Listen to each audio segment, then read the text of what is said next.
me dear Jumanie, Sikanie, and Kosunie, Butunie. Oh no, man. MPP National Chama, want to my wood to me, no way to me. Chama wood to me, don't be pipa, wait, yeah. Wood to me, don't be pipa. Our dog, my MPP, National Chama. Benaden Jibois, Yako. Namesa Womo, Chama to me. You only want to need injection and one too much. Chama would to me, no, obey. Chama order my MPP pie, or to have a man, no, obey. I have been done any man to us, yet one sooner one yet. Ora kwa kuja sire no. Oh mama safo. And baby keep the glorious. Thanks to the Almighty God for granting this day. For giving us this opportunity to live. Wednesday, the 15th day of April 2026 in the year of our Lord Christ. 30 minutes gone past the hour 6. The live on Western Diamond Television. From now up to 9:30, be my guest. Let's discuss Ghana. It's a wonderful day. A special good morning to you all. Whatever you find yourself to be. You're live on Western Diamond TV. Western in the morning, Wednesday's edition.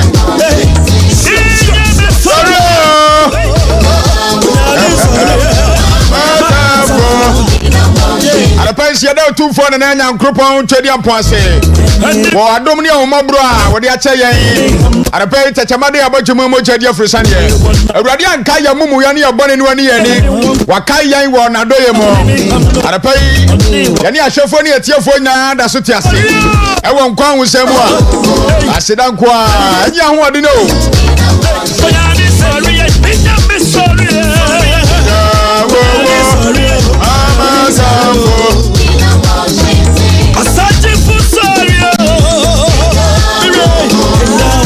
Berma bana na Konadu abu prenie. Wachama ba ya Sanchela bana se wa mani upon Samuel Tinko. Kwabra yaro DJ Paul. Wesikani from Paul Manso ana pay. Omu piame na ya somo kwanso ngo kraso. No kwabo. Ajo nyamie ye. Kwalefo. Ajo nyamie ye. Wa ye.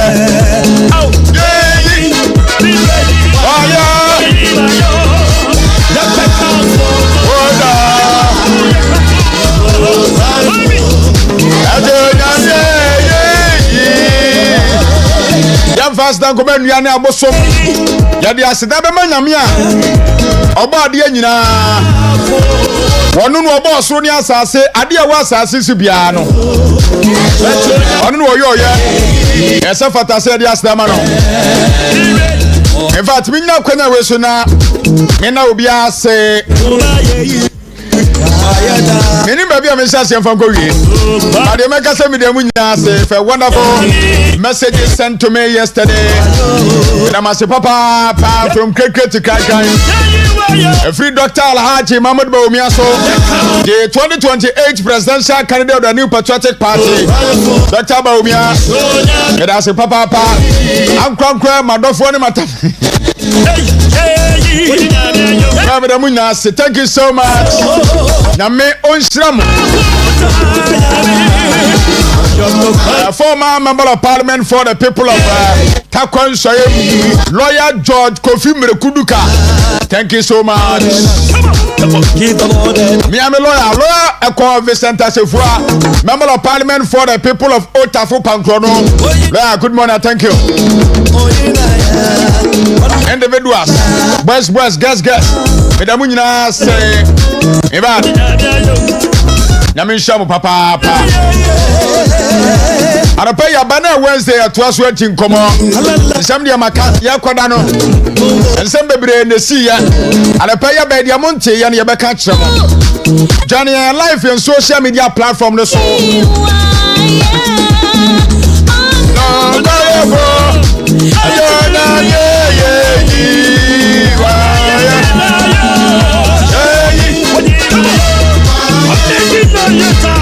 Obi say I don't remember. I don't remember this. Abranti oni mo. So good.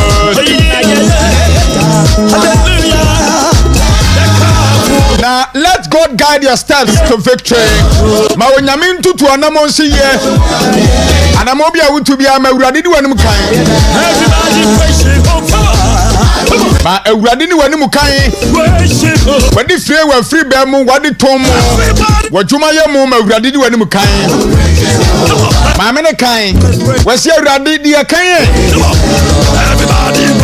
ma awurade eni wani mu kan wana mo ntutu bi a wutu awiase mu ewo atias force asi so awurade wani obi ahwamoda enya wo no wodo be sase nya gidie wa awurade mu se wana mo ntutu nya no mane ni wani mu kan na awurade wo be se wadi nyina mu apinisie kwada na babuo ni nyina ba ye kwa na awurade wo hraw ma asetrema brabon so ayo fe na awurade wadi wani mu kan ena wu kwada no pay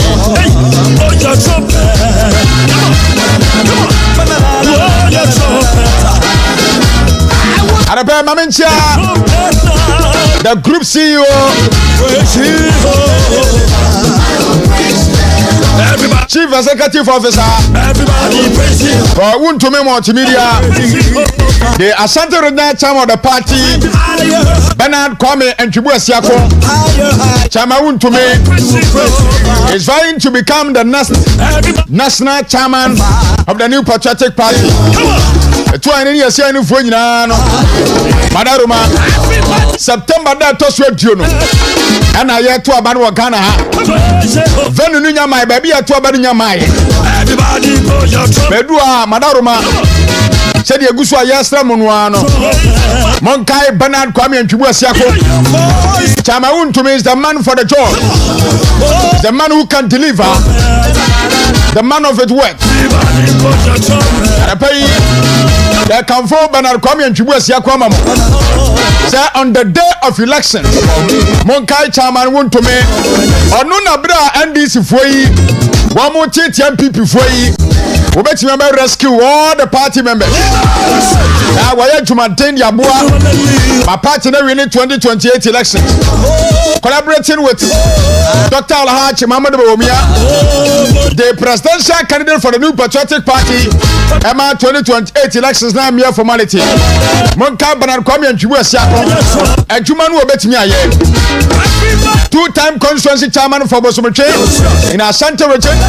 Three-time regional chairman of the new patriotic party in the Ashanti region. The most populated area dominated by the new patriotic party members. Three-time chairman. Monkaino. Experience.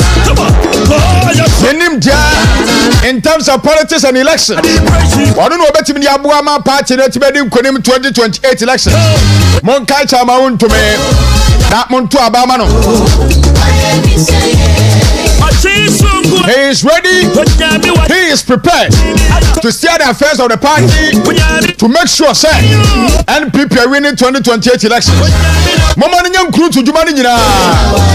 Now we need elections so I can't afford nobody position. He is the man for the job. Very vibrant, very energetic, enthused. Everything. He is the man for the job.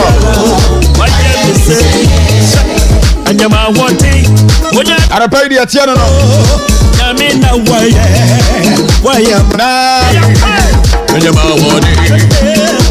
And I know you catch them with the Yasi Kroma. Sir, a Jordan. And CID for no invite NPP. Sunyani is one communication officer. Baba Mando.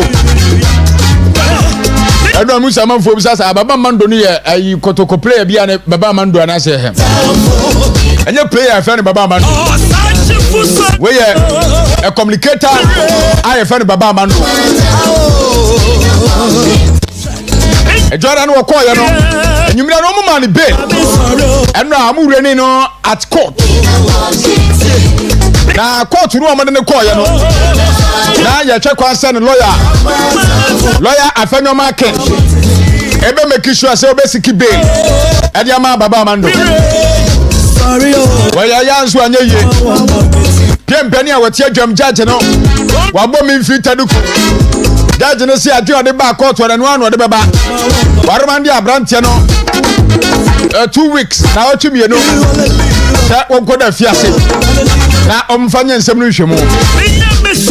Everybody abusiafo jama asem ya rewo sem ne say wamu amu bo ko dudi asem no aposi form di asem no court up to date na eka no yenim wo bia wo ba brantia no kwadu John Jamani Mahama Sam George any fellas kwachi fosu any brantia ba ko aka ho a wo say wo desire wo so wo ye ma na wo post picture bi on social media platform so no e post to Facebook no anyu mu bia na di asem no copy police station wo mu koye complain bia ama police for say Baba Mando adi mfodiri bia to social media no so a waye o mo so yo ba complainant bia dis case we mu muntie ne ye a police for no court no wo mo say an social media den da bi ena o mo ne nam social media no so an ka nya nra na menim say wa police for bi o mo ya task o mo say o mo social media no so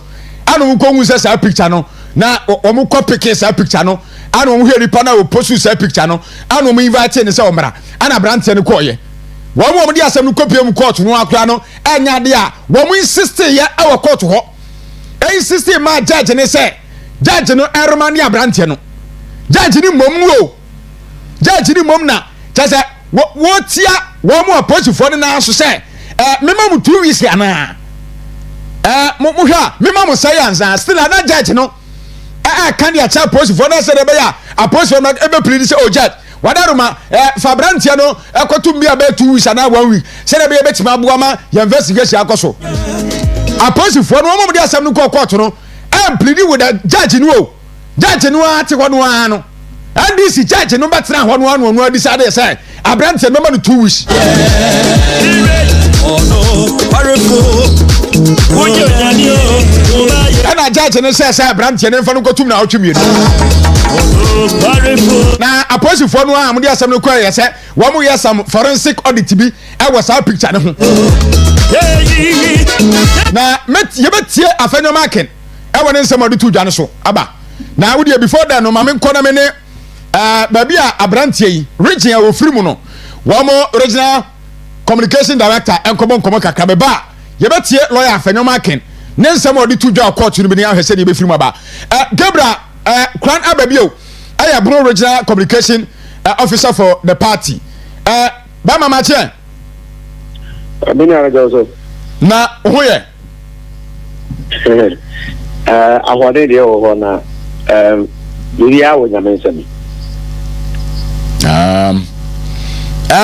hello yes I'm tio pa Baba Mando Blue East communication officer e just me fan say just wa sekura wakoda in terms of the political demarcation uhwa the course wo court the omo chin from Sunyane ade copy mu wo ade copy mu aka Monday copy esi ade fuaso ye na nura e copy mu wo court no wadaroma rane ho commentary kakraman ne entie de esi ye ne ba bi akɔwie nya no pɛi wadaroma say ye nyina ye ni chia no but many can fa want to be radio efficacy so fan chiama western region ayena na matra nkonya ne ni pe wo nyina tissue MVP amonyoko for na me nua Isha Fuseni or regional communications officer for the New Patriotic Party. Okay.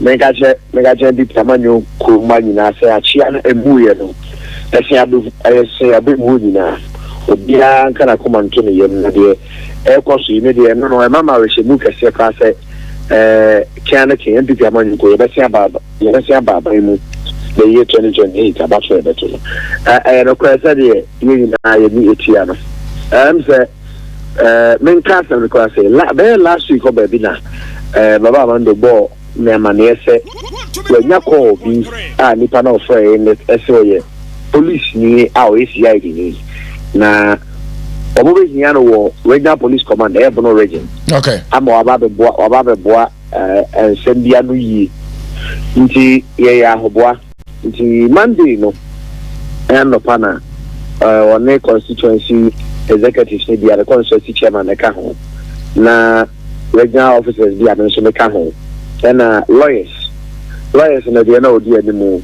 lawyer Alfred Chia yeboa ye attorney general abedi echira wotwamu na nsanyai lawyer Chia de onye lawyer kuma a lawyer ni mapawa ye juma more than 30 years in the back Jana has some cashier ni na no e she the belt asset ye call regional police command ye call Konadu ho na chese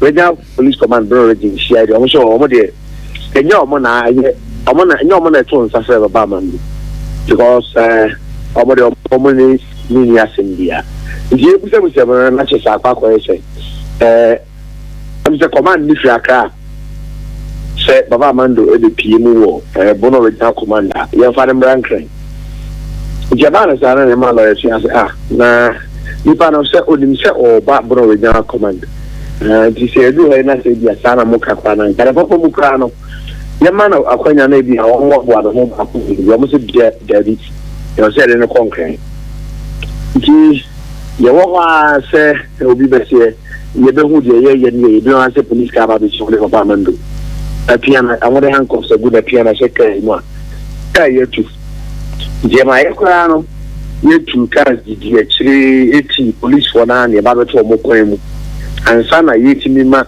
nipa ba kwa na ne lu ka ho at least say omo koyi so bi kan wo kwan so na say da you come me crowd no we have to be amana no and I no nkran ele kudru da ya omo yes na ngo mo remande no I am in charge of minority leadership.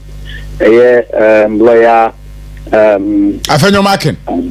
Yes, Afenyo Makin sinem for lawyer Justice Bonko dia na bim. But for etimi ejina mo ma ya man no bail. Eti no na pan ka de and I say Monday na you mere de pan na pan de.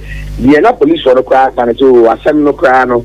And then when you folk go rom so caution na obo caution na mfoni bia wode kokoto ni Facebook eno na wo no mani anye ho a ene nje omoto nsade frɛ na omo de bono kokko nti no mende na de fiase ne se asem kwa na oma caution nti no oma discontinue case no I am not papa I'm sorry around this time ene no crazy nkomo no sure obeko police here around 9 a.m. akwa je the phones because na oma je the phones you look at the phones na ofiwa obekọ bi abe 1 or 2 radio stations so abashu na am so ne ye de nyame asin bi bia ho ha ye be gimu ko mo nke no nyame de enu ara pa sorry re interview sa me ye na cause radio stations be be ho Ghana ni na no me kam obi atlesa asam no police for class o ma caution jowa jam me wo haya me akwada me so me radio station ni no pa me wo haya na me so wa send me message say o wa sen arresting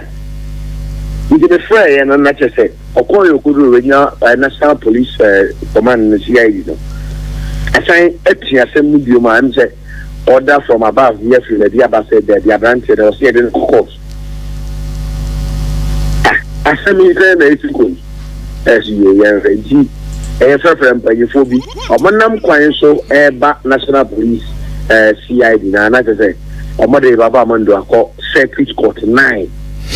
Emma before it's me call home before minority leader ne party before to call then lawyers can lawyer about for one me account after the young got say yeah baba mando remand na assembly they just say me dey one man yet Ghana how many say the man you send you na ye so in this case no dia na ya tete say picture or say picture na or say no eti ni hu ye nya sem fufuro bia ye sharing of that picture no wo ni Facebook page woni keke eno an no ana sem fufuro bi ka ho asem bi e de obi yes o ka ko share picture bia obi draw president Mahama ne na swafo no bi why you about to say ma atufo ma no ahye omo week eno ana wa share nji no ya che no sa mfoni bi sa no me NDC for omo party activists nim bi no ene abranti bi kra yes o no na ye rest emergency na yi the person assistant to say o se mfoni bi te sa pepepe e fa na na do Dr. Alhaji Mamu Bawumia ene Dr. Napo ene mpanyifo bi around 2022-2023 e Ghana obi ene watch no yeah in fact on the carry watch ro wa say wo mu nyina ni yege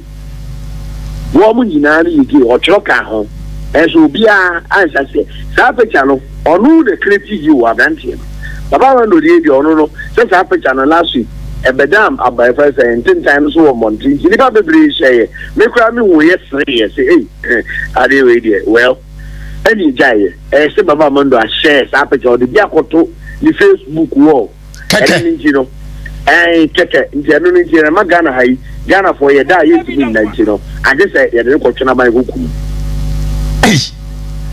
yes na just also ma criminal libel law no samra na wo ho rolling sabreso na ye tata nsabzofo yemma munyi mujuma any political opponents yemma sabi obunjimi mi o ma no enkansem kira ban ni sade a wo ye enye no eno na John Dramani mama na NDC amane kuro o ma san de aba o mo person mo share the friend man now no you see o ma share dey weaponize state agencies state security agencies maybe tell them o mo best try full free speech o mo perfect Ghana ha do bia be kasa na eno no de me ka kire represent Dr. Dramani mama say eno no de oboa because your constitution no kana e chichire man no e guarantee freedom of speech yes man no otima asem ha wa utimi eka na sabi bona mando dumadi a odi ya na say picture record for you sabi onku nipa sabi onka se nipa emwabo anu enkonkutu abayiningu yeti kuma de ban sem na NDC for anka Owe John Dramani mama na o president na kaza no ba no e candidate na ope akonya na so asia babio no oye interview with TV so ye nyina ye TV a ofre president Akufo-Addo ene na busuafo ene na minister say the time so be ya achim saka wa mafia omoti aban mu ko no bobo sa asem no John Dramani mama minyi ni so wo ho adanse de NDC for bebre ye first Same Jelfine okuji tabla ne Sam George ne yaira kuku no woro maka en so wo kan na Ghana ha you see media ababio very serious you see esanu a NDC force is John Dramani mama chat to ho no sabone but evidence NDC abaiwa bi maami bi start kasa abra o mo che baba mando no mama ne kan say esanu a John Dramani mama esan sabone because what the fear na item no obekọ but kona wo kwa wedu o mabani bio no one more akachero is going to bear the consequences and that statement na woman kind of very emphatic statement and as some come say no asato ho no which I say because come ya no wo mo yese ommo bia nka na adwen wa ha. Yes. You have to be in bed with the NDC. If you are not in bed with the NDC, it means that they are going to intimidate and frustrate you. Now, I said, yes, of course, you are court, yeah. If I say one of members and state prosecutors in the crown, and some of the kind of court, Romus, you might be no more years. Emma, lawyers, lawyer Bafo, one man, you know, Minia Baba Mandudo. I say, okay, fine, and you must do. Na abrabo nyehwemu no no so sabi ontra the na munya na waba Emma state prosecutors were not opposed to bill as a bill na ye pa ma baba mando no na nya de a omo mpede no omo pede so so dem go for odidwamu nra no momu no oro na dan no ho state prosecutor yes eka kire court na say ogidi say ija branch na anko there what's not the fear influence na influence me or Facebook or or what's a Facebook machine? I was a woman. Ghana party. You see, our war, not maybe holding and now can I say, President Romani Mama, can't you know, and Abosume, and so now the free Kunyaso, 90 Manoko 2029, January 7th, year swearing His Excellency Dr. Alaji Mahmoud. And this is for the air cosono. Sabi, yesterday, the blue back and all the dates body by, and I guess I. Sana, right on the money, Mama, Ika, and this is for the award zone. If it's 2029, I buy to Sape. Omu say enyema we bet me afomo na se du sa breno na se wo da wo mpam ana so ko ka sem bi ana so ko ebibi na se emra no eso mu a ema obia ema me ese Ghana man obi editi the fairly ana mo obia ema me play the victim anywhere because say you see say picture keka brante bi ja to the Facebook ntino abai we enyema ehia Ghana for aduma any one nurse ni teacher for yesu kokwa for yesu elega udi ango they say abro yento emo yento atoko yento bibi bia ni wa yeto ba ire kra ni yento da man ni so we nyina no enya na senhia na in fact picture bi obi akọ to no Facebook ni hia na ayetimi e the police car free kan eba pono register ne eto petrol gum e bi nipa ba ko ye born handcuff de to car num etwia de kokodun kan Adaya or the picture to the Facebook. Now, by any way, Sadia way is here. Now, lawyers and so on, there were assembly definitely. I'm more young words, in the background. But I'm sounding this caution to my NDC compatriots. Say, or more only. Na sa sana wonu papa don da mani mama itwa no enye sapa wo mo na be ba be fa so wo mo na be ba be fa so wo mo na be ba be fa sa no so na du sa bre no na wo do mu nkotodwe ni o ma ba che ennam sa no so na abo no wo mo na twito ma mu nsu okay na wo mu nsu isu we kra ba ye ni ebusa se yesi doma east as ho baby illegal manners ni galamsey for ya to civilians for to etimemu for so a wo mu kum ni pani bia e de hwehwe ne basabasa yesi kromo sa de no see ya the for the police for no interested sa on be kwa ko be kiso se peace be prevail na mom ni yan kwache baba amando e semi de bebrebe sa me kwa me na okasa no sunai ensu kra e be no mka no ensu wa e de sunai ensu kike ai be no wa e de ene sa illegal mining asama e kwaso odoma eno asa ohun ye chemasu the whole township omo ye demonstration chemasu the whole township omo ye yeah mo so omo set ties ni adi bobomume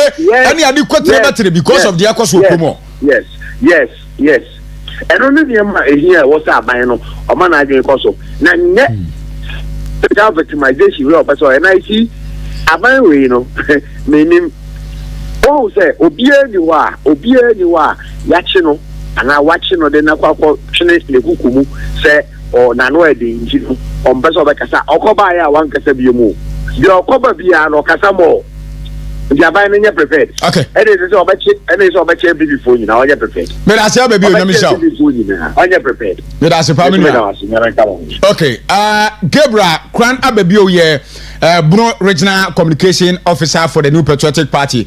Ono na yene no akobon komodi afa yenua baba amando enu a judge piempeni wati adwom se ye fa no kotum na otwem no. Ho komodi ye gotie lead counsel lawyer afenyo mark ono na twitwaje baba amando ye gotie ni nsem o kaye e fa judge no de course e court mo mre ba. Police as professionals as they were in court today said they were not opposed to bail. The judge now pushed the prosecutor whether you will need the accused. The prosecutor indicated that as and when they would need the accused, they would invite him. The judge then later asked the prosecutor, the investigation you want to do, the forensic investigation, how long would it take you? The prosecutor indicated maybe 2 weeks. Then a presiding judge who is supposed to be a judge in a court of justice, now says that if bail is granted, the accused person would interfere in the investigation. This is a country we find ourselves. Ladies and gentlemen of the press, I am again appealing to my Lord Bafu Boni, our respected head of the judiciary, to watch some of these practices. It is sad, oh, eya reho, the ekos wa Ghana, eya reho, say judge who comes into a court with his mind already prejudiced, he's made up his mind, and even when there is no application for detention, he says that for him, the accused would interfere. The man has been reporting to the police. When the police needed him, he was there. And the police themselves attested to that. The police did not ask him to to detain him, to remand him. They didn't say they need him. We all know that whenever the prosecution feels that there will be interference or there will be the need for the accused to be remanded, the prosecution will say so. The records are there. We would apply for it, and the people of Ghana will know.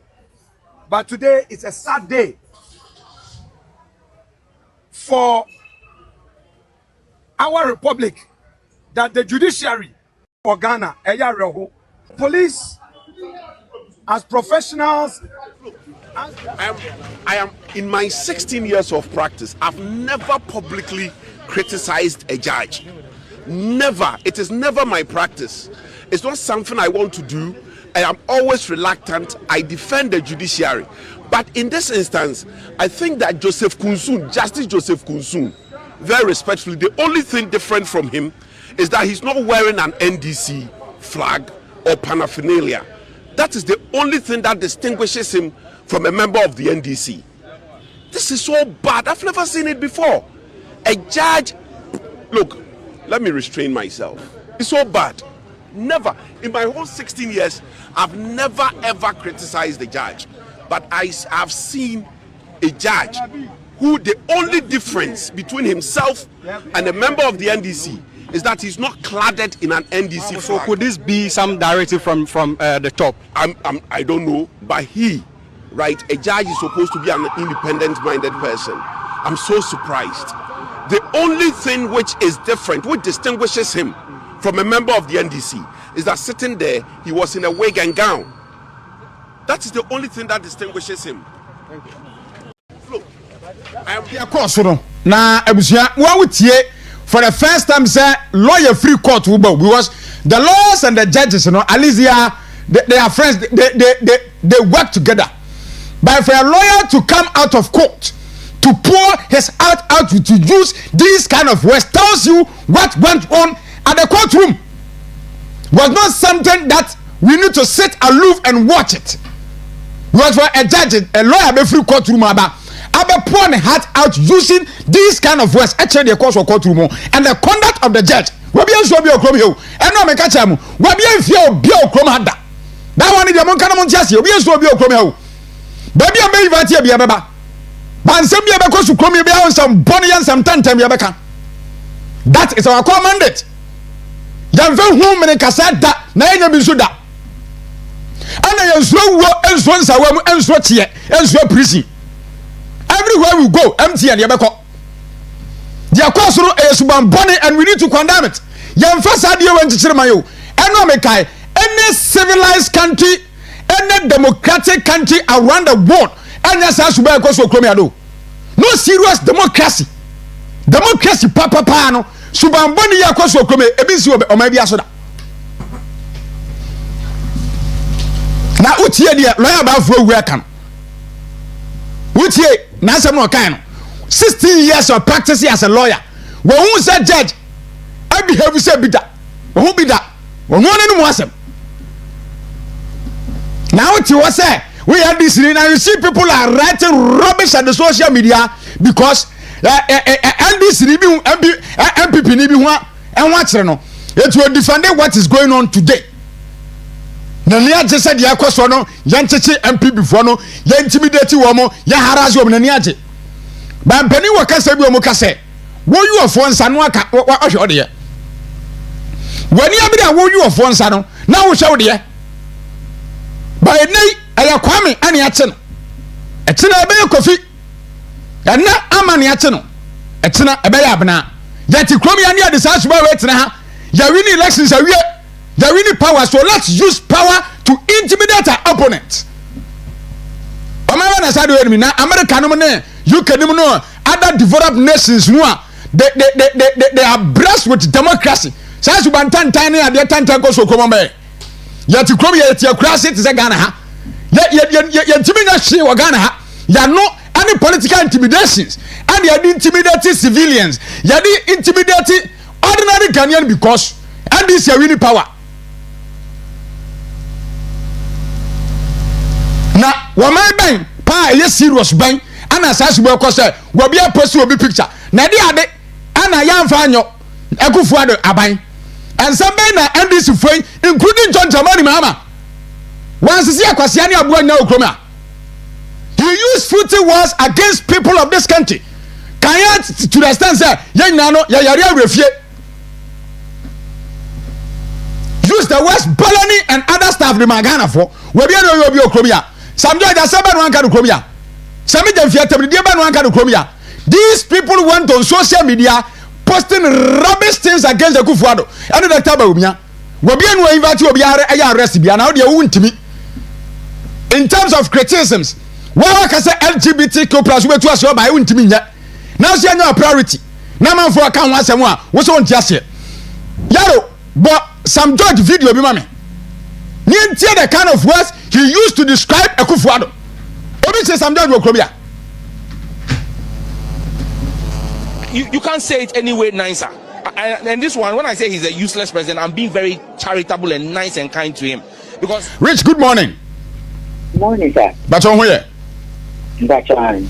Yede nyame asepa Rich wada rumabu akakra ya te say government of Ghana and European Union assign some agreement bi a ebabuama the issue about terrorism and maritime threat is going to be a thing of the past. You see this memorandum of understanding or this peace pact they are trying to sign, how is it going to have a positive impact on this country?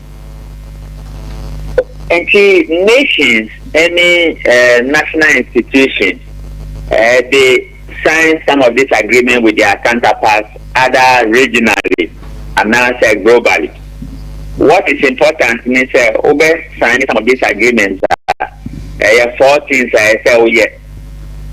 So in the place of Ghana, these are the 4 things we must do. Over making sure that your national sovereignty is secured. Provision of public safety at all times, guaranteed. Then security assurances for your people is also guaranteed. Then lastly, your national identity will not be compromised. Okay. Oh yeah, in this ticking these 4 boxes, then you come to the operationalizing of the agreement itself. Now agreement, say now the phrases this shape.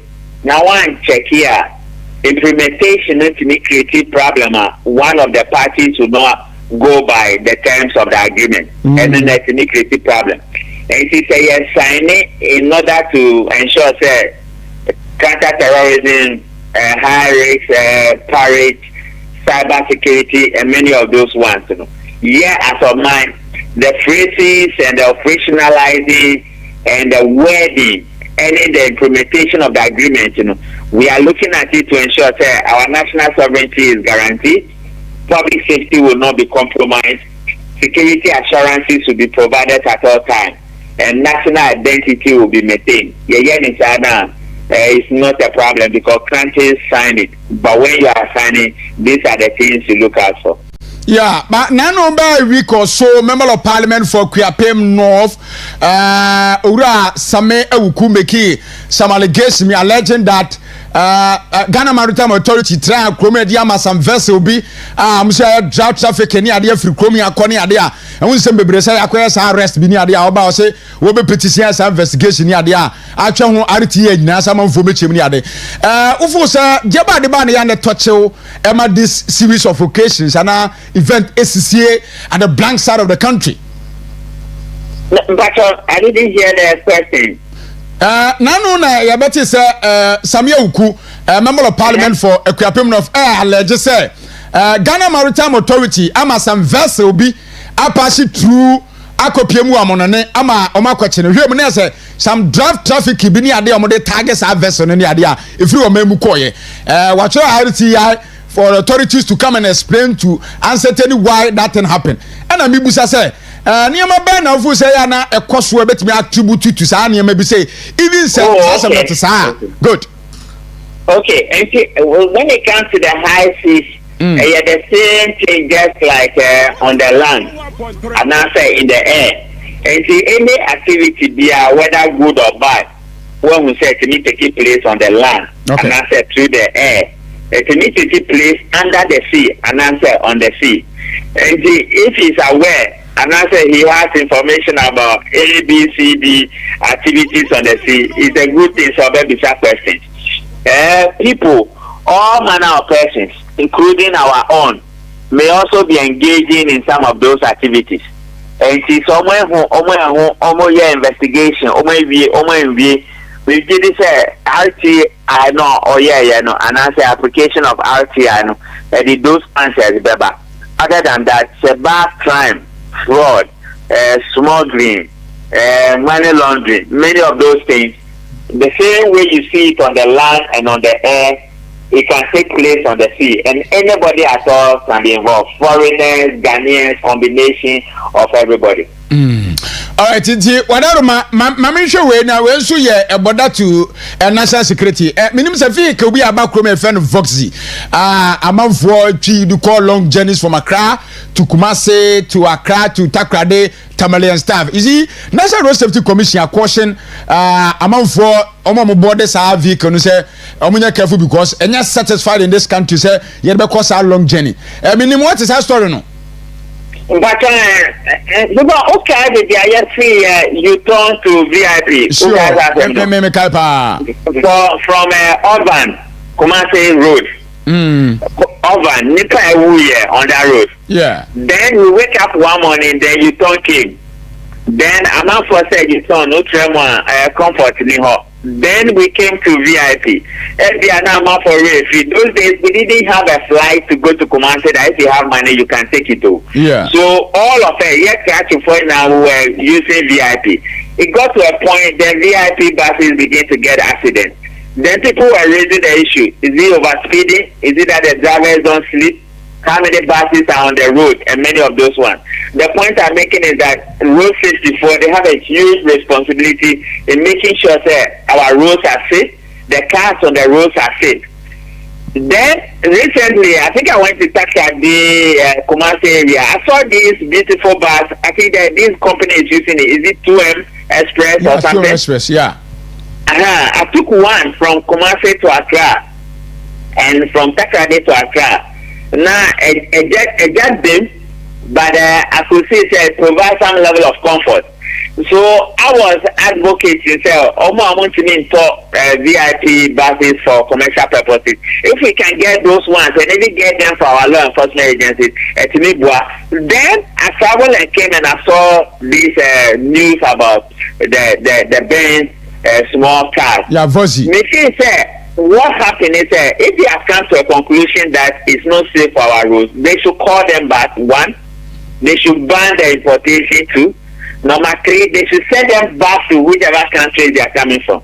Because before, you have to come the brain. Sometimes before no one the car back, no man detective said there's a problem with something on the car. Do you know all over the world they call the cars back? Yeah. So our road safety should have that muscle to be able to act in the interest of the citizens. So since they have done investigation and these are the outcomes and it can be attested in court, then you don't need Fripon, you don't need Rigid Commando. Call the cars back, send them back to where they are coming from, and make sure that they are not on the road. Because to the extent that they are on the road, innocent people who have not had reform, who have not had Richard Komado, they will pick it. And one least mistake can create multiple accidents and many people will die. People are also talking about and not the nature of the vehicle, but the conduct, some behavior of the drivers, and of course all these said accident are. Abama for say, now you know, seat I can't say stiano na right and near to the other left near the no can be cause a whole lot of things I'm for rante. But could it be the conduct of the drivers? These accidents? Investigation, report now. The scene I know home or TV.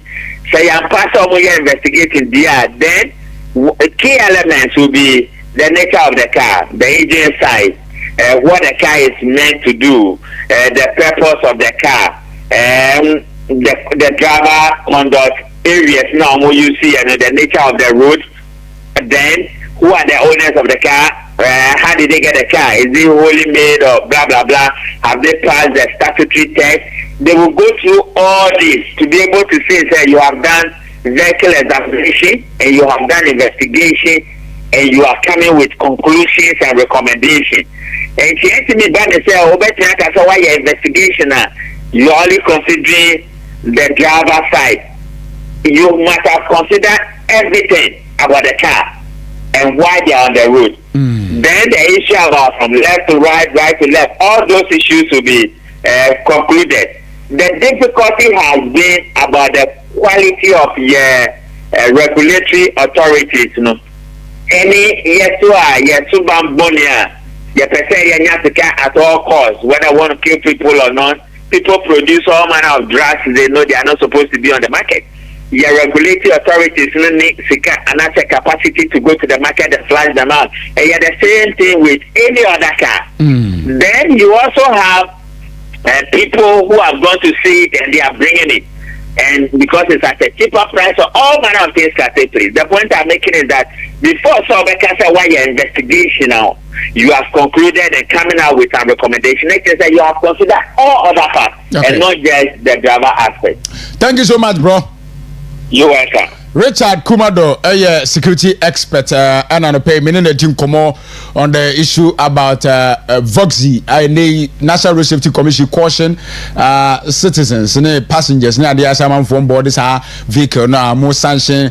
I'm for being the issue. You need the team come kakra and they are a memorandum of understanding peace party and Ghana buying so any European Union are signing order say on be make sure say pepe you bet me across Ukrumiano and I'm in a couldn't come. So I'm still on the issue about Baba Mando story no, but madam Busa say MCF mo finish me with some George ne comment our passive far na Kufuado the kind of words he used to describe Kufuado madam my video na ready mo mama na yentie asemu Sam George waka ne mre bi atwamu e de fa Kufuado ho na yentu asomfa emfiri. You can't say it anyway nicer. And this one, when I say he's a useless president, I'm being very charitable and nice and kind to him because the president sits on his ears so he doesn't hear when we talk. If the president is incompetent and useless the president is, you can't say it anyway.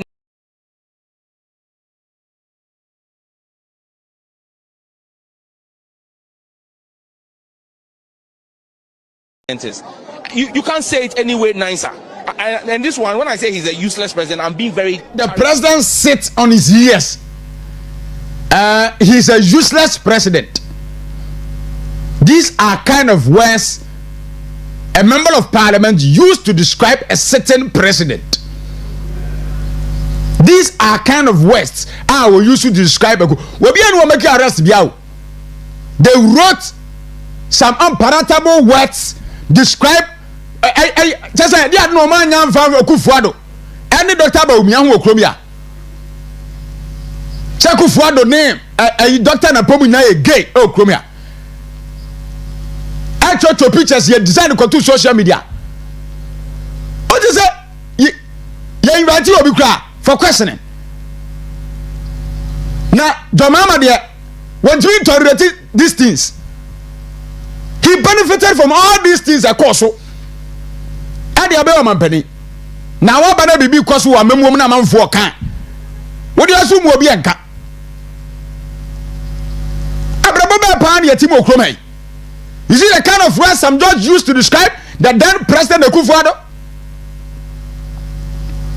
Na elenwanwa wiase no aso busia obi afiri mu ne ntete de ma obi a Akufo-Addo mu a na omo se wonu wi we smoker na jiri nya dwuma ya to abama na nya ye we short man ne bufu ntam watimi mu man ne ade wo badi man pani a wo bebutu Ghana egu no wo mene sa ne ma wa nyina yinsem hunu a amanfo katia ne omene asem ne nyina wa amawa. Now there was engagement at the Jubilee House then. A young boy went there to ask a very important question. Ebusa Nana Akufo-Addo say, "Adenti na manfo criticize na manfo di wata manfo say na unkasa na untake action bia." Momo video no amene nti asemu a nyansasemu a Akufo-Addo kan. And the very important question, this young boy asked the then President Akufo-Addo. Now you the difference between a leader and a leader. Let's differentiate between Yakas will be a leader. What are the attributes as a leader not me acquire? Yaron Bacho video na ready about me yentie a very important question this young boy asked Akufo-Addo. Yentie anu ya e de bae. Na se yakase obi o mampanini a asese nipa no accept criticisms. Sa oya de bi koso komi na manfo ni nyi ho na manfo apo mo heart out. Does that warrant arrest?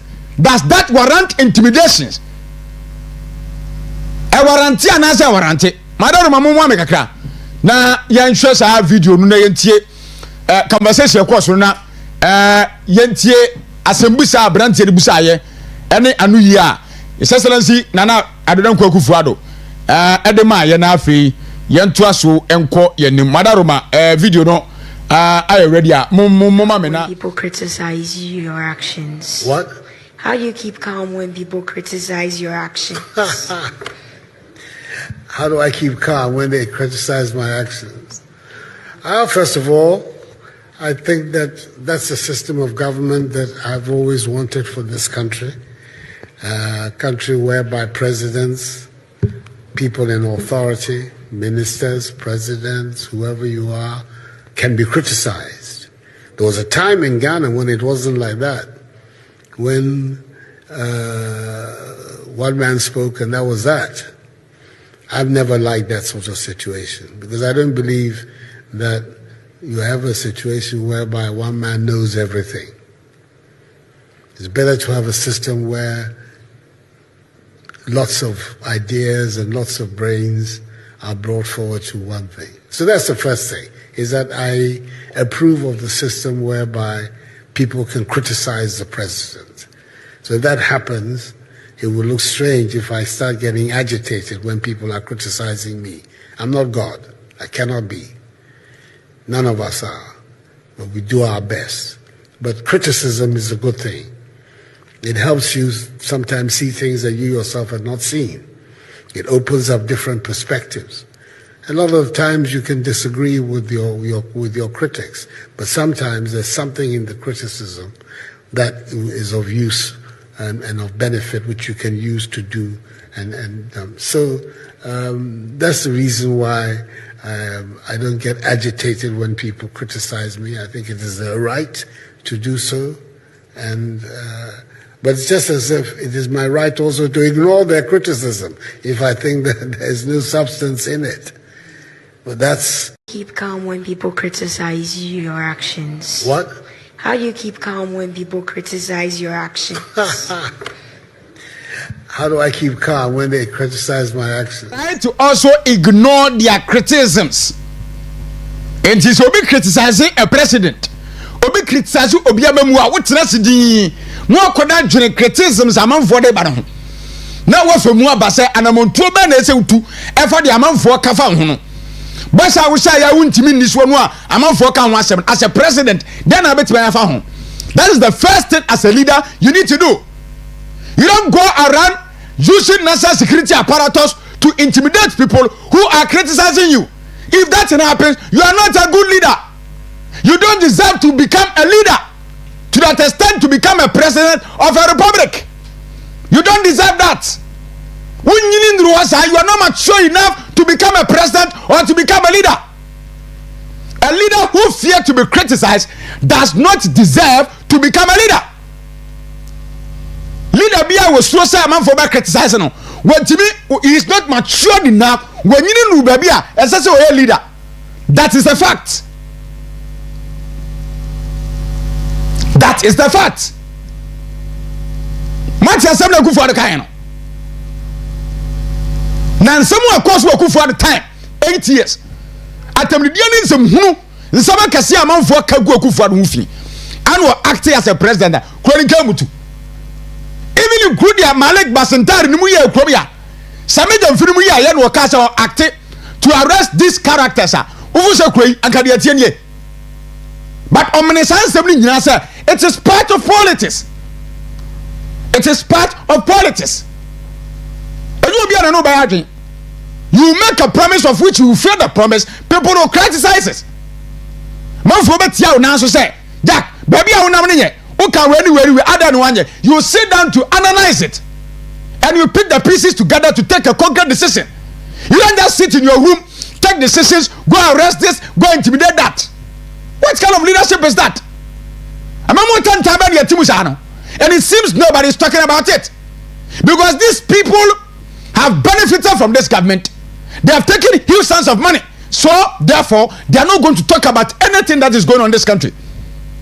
By Yanu Media Makani, I say, I can't crash a Ghana for. Niama Boni be a cost to Bia Yabeka, and the Papa be a cost to Bia Yabeka. That is our mandate. At the end of the cost, it is Papa. And one more to pay for no, one more to for. No more winning elections since day one. And as intimidation, 1 year, and the account still. Munyam for Sobian from Chaman for Nano and complete a PTC interchange. And first can be able to and Chiana for the teacher for that governance is there for you to govern. Stop intimidating innocent people. Stop harassing MPP party faithfuls and concentrate on the governance. That is your core mandate, Mr. President. With due respect, that is your mandate to govern, not to intimidate, use political power to intimidate people. To frustrate people. What kind of governance is that? Now, PNDC time, cool time, military rule, because we huh? Are we in a cool era? Cote d'Ivoire, no Mukrano, Mono, Bakina Faso, Numania, no, military rule, and I was on Sabra Bacaso. Adia. Just say, Yamacham so. Nana can come, you will be unconscious. Some person will be able to come somebody. Do the needful, do the right thing, govern well, govern proper. Agonidos will come here. We elect leaders to steer their affairs to make sure that the citizens and the ordinary Ghanaian in this country know, not to use the political power to intimidate the very people who voted you into power. Asamaya. Mummy is to come the amount for Krobia. Amount for Jumane. People are frustrated. You change my foka. 40 months, 60 months, 90 months, 20 months in here. You Jobika. People are frustrated. This are the petrol board and then they. Amount for Jumane. Mummy is to be a Krobia and a dear child. And I invite you and also some Munubano. Concentrate on the governance and make sure say with the bread and butter to amount for table so for people to enjoy. That is enshrined in the constitution. It is enshrined in the same constitution which is so it is in the constitution. Read it. And you see your core mandate as a president, you see your core mandate as a minister. Stop harassing people. Stop intimidating people. Are you trying to criminalize free speech? The same social media now, which is what I say, among for a post among for is the same social media people use to criticize your predecessor, and you got the opportunity to win an elections. Now, when one body have the same medium to criticize you, you are not happy. You are inviting and arresting innocent people for what? What kind of governance is that?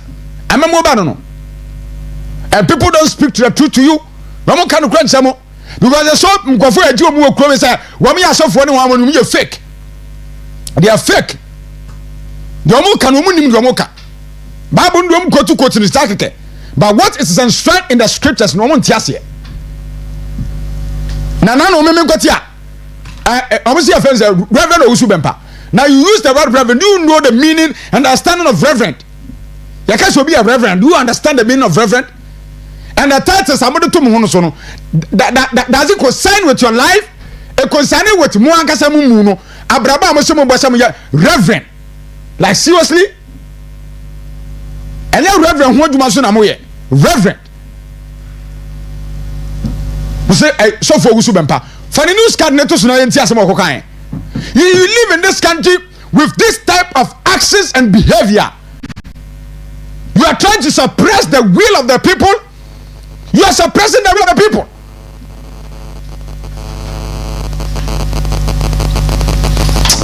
Let us say, Mamene Emmanuel Ofori, Secretary, Coalition of Unpaid Teachers. On Yami Yadumo and then on your demonstration. Good. Many more Accra. Ofori Martin. Good morning, bro. Hello, can you hear me? Ochaman Bacho, bear recognition, Mamma. I don't know, say. Over to me, gun. To be 101. But the Asian Emmanuel Ofori were chef for the coalition of unpaid teachers. I'm by demonstration. You see, a teacher of what study. I finish the Mama buys one tracker. Ministry of Finance at two forces say he's not willing to pay these workers. I will be a man. Can you imagine why you want Bosome Krana Bosome Yasu? Now, 3-4 days near my. Look at the frustration I go through. Not more than 1 year near the MIA.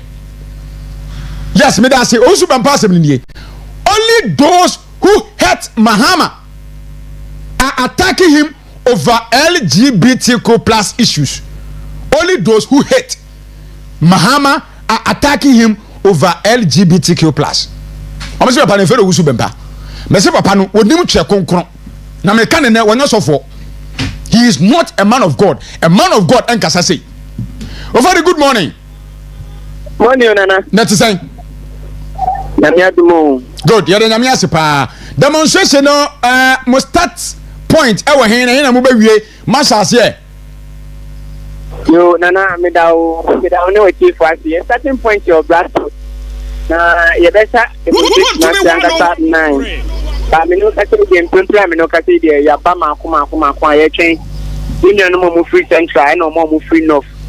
Say o mo so ba be kan sa na o mo so mo free vote and so ba be kan sa. Di say the numbers ko strong kaka no pe ya. So but I attach for this demonstration and saying then na mo ye demo yi.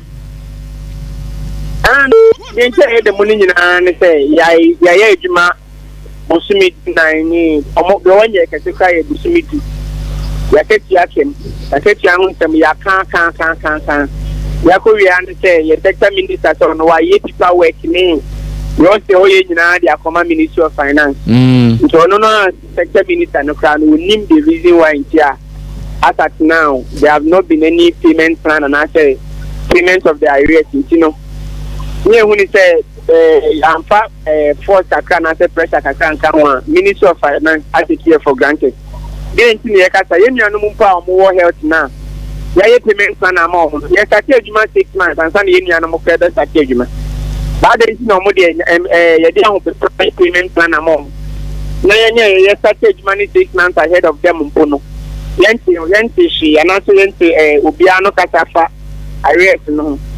If pressure the be egu paying for so Ministry of Education DS omodia document also omodia and also mo prove say arrest no maye hu bibia no maye no mo kasa nyina ko dina Ministry of Finance tina no we had ni say Ministry of Finance na Jubilee House here so the same way call for the last time the call na tanye dia na say nim pie da ho ato say e benya arrest ni nyina na Jubilee House didn't hear for the entire call in and chief of staff letter na the coin na or say yes fan. No one yes fan. The dia will be brewing. The person man in exercise. Now just say kill the whole year of a Minister of Health, Minister of Education, the bro letter says the bed demonstration 11th March. We share SOV the moody and now they see any idea the answer of it. The President Chief of Staff of Justice is seeing it here. Obuye ni mkirano wa sanso amfebu ama asese funtino. Yeko jibli also ye obi as Chief of Staff and as Vice President. And ye pending ni akasa because yeko so no.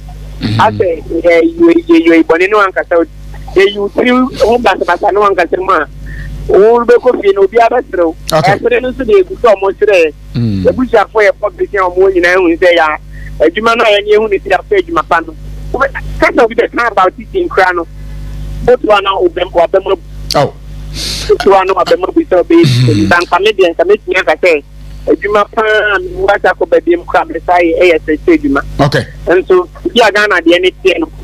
Ama asa be mu ko kakra be abem be you know. Yes, Ofori, Mami Musa say in terms of security, police for abe provide security amamo na. Police for the no more things that was all from day one. And none of my buy a friend of my way say we are on grounds I change say a moment man pepper. But Nana in Ghana ni a home system. And then you can say a change from order from above. The minister order from above no. The other man and I say the baby fraba. In the same no can say please me back or crampu. Any ya fancy ya the name the share system no more. The Takoradi original commando from say let's need the bow more approve my the change police officers the business are into me movie. Because Ghana say one catch one who see it nonsense when you under what we do one year and okay. Yeah, my police for it take me bonus to be and run with the idea. Head office. 8:30 they say after about 7:21 ye brewum. You heard about so I say Yensika demonstration reloaded. Enough is enough. And the most start point you know Obra Sport number part through the stretch to finance ministry. Na mo demo grievance akoto perifo so enti mo hwe ni padodo ba nim enne ewo Obra Sport wo ma match through to the Ministry of Finance. Nana entia me say can say they can continue on so the Brina was single trust fees. It didn't say message and let them involved or demonstration they will be having problem with them too. As now me no can say me power of me freak or work greater and one can't say near one kind. Our mama we too others no a colleague no no person or mobile. But in training I have all money to know. I'm not say almost result be pay crown on my day. I don't know about numbers network because later I can find there are 450 people in say I probably snippet to about their numbers network. But I don't know who say when I am a fine now you feel dear mamma ye hey say or more way to by the time now yet side demonstration now I only want to also do. So in this case, you know, unpaid teachers across the country, not only in the Greater Accra region. I say across teachers across the whole country, but you say the problem in the Greater Accra for now one thing you sure say we free some of the announcement yendi. To my baby, first one okay yendi bono. The Greater Accra for the boss, but you see there, let me come friendly. Let me say. The bomb training so wow big guy class more about for demonstration in Biano. Automatically nobody will let now one such the reason why I give you the soon there. Which may who back in take man will be able to pull you off and knock a cow quantity. One hour walk the top there or more the APR more class no a time no you don't want back. But also I come at demonstration because of class one you see more class. Now you're afraid to ban your baby. Okay. In this case, my information na was one. Nyame yadom na in the course of demonstration, you know, do news time no a ebe frem na ye ne modi nkomo na probably no so kura china no yes that all right nti Emmanuel Ofori trefo de ma coalition of unpaid teachers na ye ne no akobo nkomo fa ene ye regi ye sika demonstration no ene na wo mu ye mu chese aban de wo mu ka 14 months afi abosumi mienu afi abosumi miensa afi abosumi nan ebidie abosumi du ebidie ya edu baako ene de ka ho aban ntua aka aban ne nya na agisu otu am kanyo am nko a eno mu another demonstration bi a enuanom nurse fo bi so atisi monten so a wo say the government should pay them. These issues are going on in this country. Man, very interested. Minister of Finance not interested to work hard to make sure so we pay these young people their salaries, their sweat. We bet you on your agri. And we keep this cash the percent or the maintain inflation. So expenses are as a banner, he's not willing to do it. And I'm on force of our Krumia. Now to Krumia near Bobrasa, so Reverend Owusu Bempa, Fana in the Tusumami. Yet to Krumia, and I'm one more can say LGBTQ plus near the bonnet. As I see a sembra, Nasa Bisabi, and Anonymous to Moon to Muni, I don't know Moyano. It's against our norms and our tradition. It's Yantia Yanamra, now Yanfantia Sadiano. And a parliament, none don't go for the time. Mrasebe de foya tintim bill ni ade koya wo ma Christian nyina komodu koto mampanim class one sign and obi di asem no court so ntiase it want to say the final decision of the court beba no na president nu kwase wa sent in signature and obi free akonya so and da ho a John Dramani Mahama baba wo kan opposition say oba ye no obe sign. He said it on various platforms say ade no etia yamra enti no oba obe make sure so be mra e de atachiri obai ya mra dia ko me kaisa reverend team fadwo wo mu the other paper coin e de koto omonim say wo make sure say be be take shape no matam dia ko mama mpanene nya make sure say wo betimi asente on the signature anu me ya no mbotugu ye the second one say na third one wo ma ye dia ko sese wo mu ya won se nyina parliament ye wo mu wie no mampane gitum no e na bebo wo mo bo na anu ye kotia mampane ni perfo ko say ojubli aso no anu odi otu omonim say LGBTQ plus enya ono ne priority. So in this case, the willingness whatever yamra dia tiasa LGBTQ plus no wo beso wo be Ghana ha enyo ba na wo ba na eda be ma ne be ma na etia Ghana mra eti mra no ya dia ta akire no na omampani ba asante ne signature no ana bebo no ko ho no ye kan fani fo mbacho fa fra ne to suma me the so called Owusu Bempa na was so ya so for me so anya so for. I'm telling you today, Owusu Bempa books do cry. It make it up the Bible. Make market so only do book do it make it up the Bible. And I can tell you Owusu Bempa no. Any people who share Bible no. Number of people, scholars from chop only mo do. I'm telling you, he doesn't know anything about the Bible. Sadia we me ametia met man be bread. Your oil met man more. What you say? But the scriptures Bible na say onim.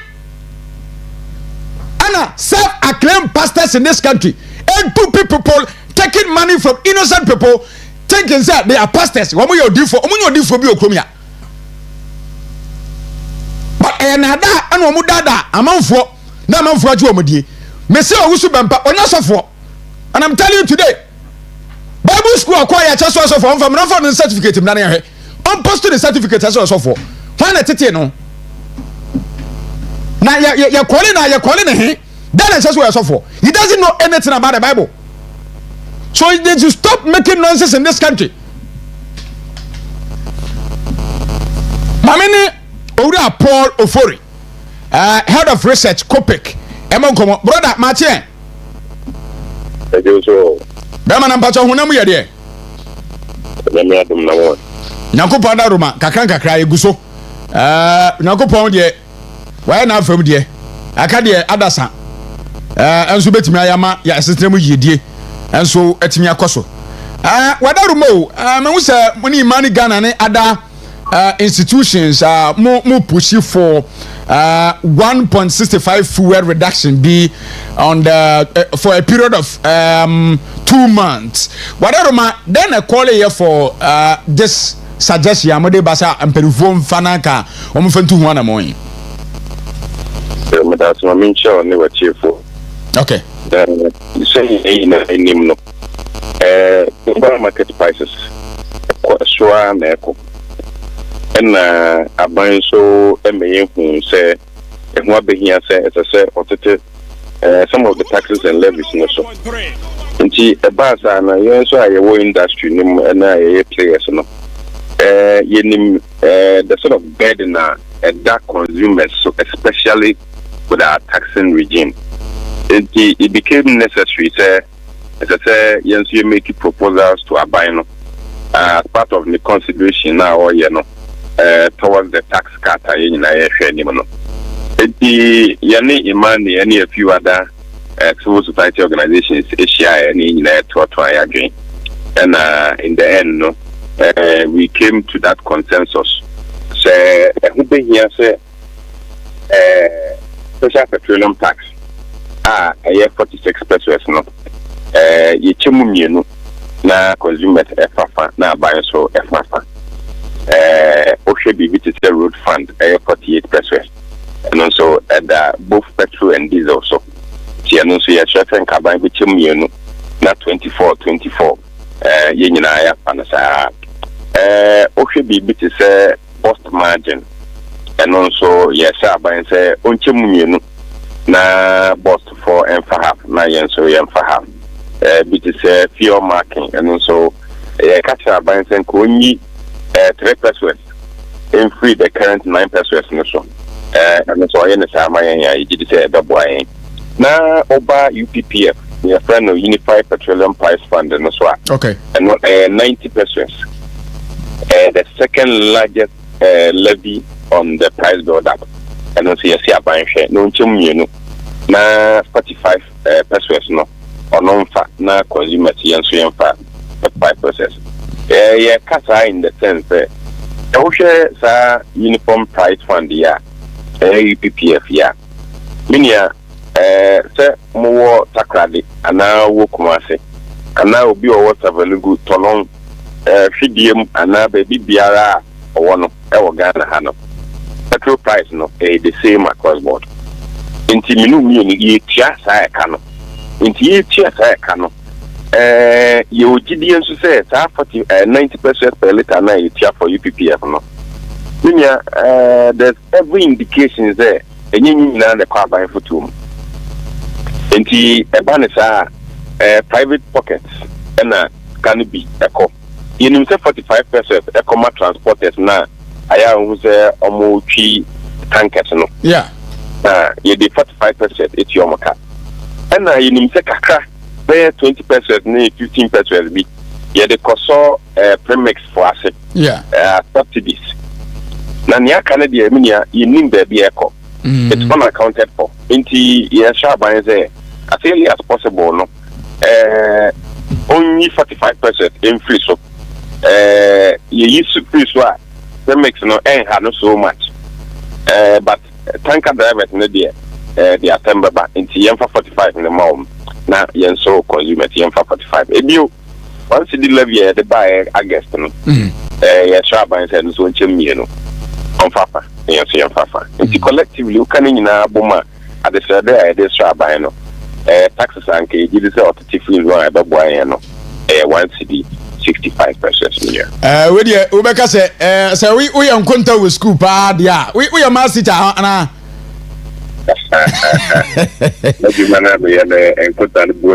Fantastic. Well, the way am say bu contact dey sami na modu abatu manimu a me hwe bankum hwe ni fakra. And I think say my fairly and that will be a bit TSR analysis ya mu ye name plead with the government at least want to team in free so I made the same man can say be okra totally kra no when free ho e bi o ho a won cham ye no won te so kakra ne ade se da be kushi na yes ye ho to ye ho pisa in the coming days said the ministry na ka say omo tena say ministry of finance minister for energy omo tena say adwodo ehunu de ombe yi ye free so ni ade na de makan no omo nyintum na 1.65 pesos no at least womun ntum na yenso yom to kakra empire ya bua in fact aka crazy we de wa ye ni yi pa onyame nsam no yenhwe de befrum nsu abase beboa oman ni nyina Nanu na metie say MPA boss obeka say em say omo hwe yen tank crude oil bi anim he ne to hop since February up to date in May. Eno so mamanfo ma siom kakra say asefu no kakra kana kaketua bi ambeka ho a we dey patchame online na mantini ye papa right network the American say ya tise mperufo say omo kra crude oil from last month February senka omo hwenu say ba bedu February no but enya maaye yewura March mu April mu yewura kakra na wono so no weeks no mo kai no kwa na ekononim up to the ntokwa asie ni ntino sa tanks no omo hwe kwa say enya meduru ye na di hu kakra abeto Ghana fo so enti say ama yefu we ne hu zansam so okrom ya no so ebe problem Copec kakra be na mbeka fa ho. Yeah, but that's regarding food issue. Yeah. Food no there. A crude they bread post like President to. Yeah. Nice to etimi chinchimu na etimi enyamu diesel petrol any emu gas. Unfortunately, in Midri sanya yina yenim no. But that notwithstanding no, media me say in the interim na niema bebre o ha ban betimi aya betimi akushia as consumers effect na koso on the global stage no incident kan bebre yenya botre chechemu kakra na semre o honso meso metimi achemu kakra ma chifo it say am pa niema nto akwamu animanim ya minia entokwa no bi nim say enne ne bebe wiye and then so and a baby to determine because honestly as we speak there's really no end in sight as far as the war is concerned. Yeah. Disagreement ban and say regarding talks no Pakistan. Yeah. Minia mentally want say ama enti ban no ama oil prices assign a pejani mobile e deal over here US so they omo ships akwa ekojina Strait of Hormuz nchen amuso air course blockade ewo ho ni nyina the reactions eba in terms of petroleum pricing na ama prices no ko so eba ne sa menu no a yewo man mu han definitely ye ho betray other countries the niam egu akwan mu amode bo omukro man ho for eban uko UK, Germany, Australia, Turkey. Even your African countries, Accra, be na the name will go across the bomb by. You must say, then they buy a hobby. I don't know, it's a big question. Say, other countries are even in Japan, almost 5 days almost the question, man, minia. How much him? How much they say, almost on a tray. I see. From 5 days. If you government appointees and almost citizens, and they say, you park your cash. Na yemfa buses no and it me fa enipa bebre okuta private car na the coffee stations or Kotopetra yenhwe omo the bus and fit and turn awo as a private individual na show. I see. Ni nyina no say yenhwe bus na bus ni betimi afa enipa bebre asen wo private car na e bia won kwa na otima na se enipa me bi pe na betimi afa no. These are measures yes, of key measures are almost to acquire your debo in terms of what is to come from the global market. It's as a be anya petrol and crama medu maimu. It's the kakana ya hano, yen bomb buying, and then you bit my a buying bit media or share abba. The all government appointees going forward, no, yen fa commercial cars. Yeah. Another say buses are bay, yen fa buses nibi. Citizens niwa. Also, a best send the signal more. Yeah, I'm almost a guy on private cars, me issue. And the crowns will make the traffic situation. No, I want my at me about from Kakra. So there are petty measures in the short term. You bet me, good. I bet me that boy who buy. In the medium to long term, no, yes, say, good as a man, Ekosi, say, ye decided as a man say, ye in Kakra na yenya. From the Jubilee field, no, Yadika Kabama for a refiner, Minia, Assembia, and Tokabia and Tibiama, a buying the whole children of baby ada. impo aban bitimi anyamfaso bebre esan se teto refine linia enwu hia say back okra even 20% of our current imports from the global market. Esan se between Tor, Central, Plateau, Akwaba, these private refineries, so we should be able to meet our local demand and even export some to other Sahelian countries. So we are there. Yaka say abano and Shadam Fanaje and my enti senka yedi ake call na yedi skaka kama to ni TD you are a friend of crude distillation unit and it be surprising unit esese onya na ode sakra ni infrastructure ni mono so onya say ni emaya you run 91 I use a research octane number I friend run 91 run 95 no when you are told bit me a refine crude no I'm gonna meet the current standard I here I will my they are in you hope I ama that be no it means that the product need be international market or my be all right at my 68 years year call 69 years year call 70 years we shouldn't be relying on global import. We should be able to be self-reliant and self-sufficient. Fantastic. Open me that's pa we Saturday mai and open very very superb. Nyamisha papa before said you mo can penfo betie na mo dia adwuma na oman no timamfo so ye ho atoye. Thank you so much for your time. Good. Mene Paul Ofori and Akobon Common Head of Research Kupek. Na asema work kan ministers government appointees this is Bepa Home V8. No ma ko for trotro Ghana ni onye this bia minim no MP bia minim no a minister bia minim no on pack in V8 no ko for trotro because say the consumption level of petrol diesel bit me maintain kakra because yen na ka se yeto a be problem because yare yes are refine ni bu okrom a nti asem no owura ne kan panufu atia yan ka kama wara no baba mando video ni mame na yentie bra mo ya arrest no ni statement will make a very very emphatic statement and baba mandu kan na asem o work no me pese utie asem o kan no na da che asem nti greater than him. Travesty of justice has happened. Remember Ghana youth read about JB Dankwa. JB Dankwa gave his life for this country. I am not better than him. President Mahama will pay someday. God is greater than him. Travesty of justice has happened. It's okay.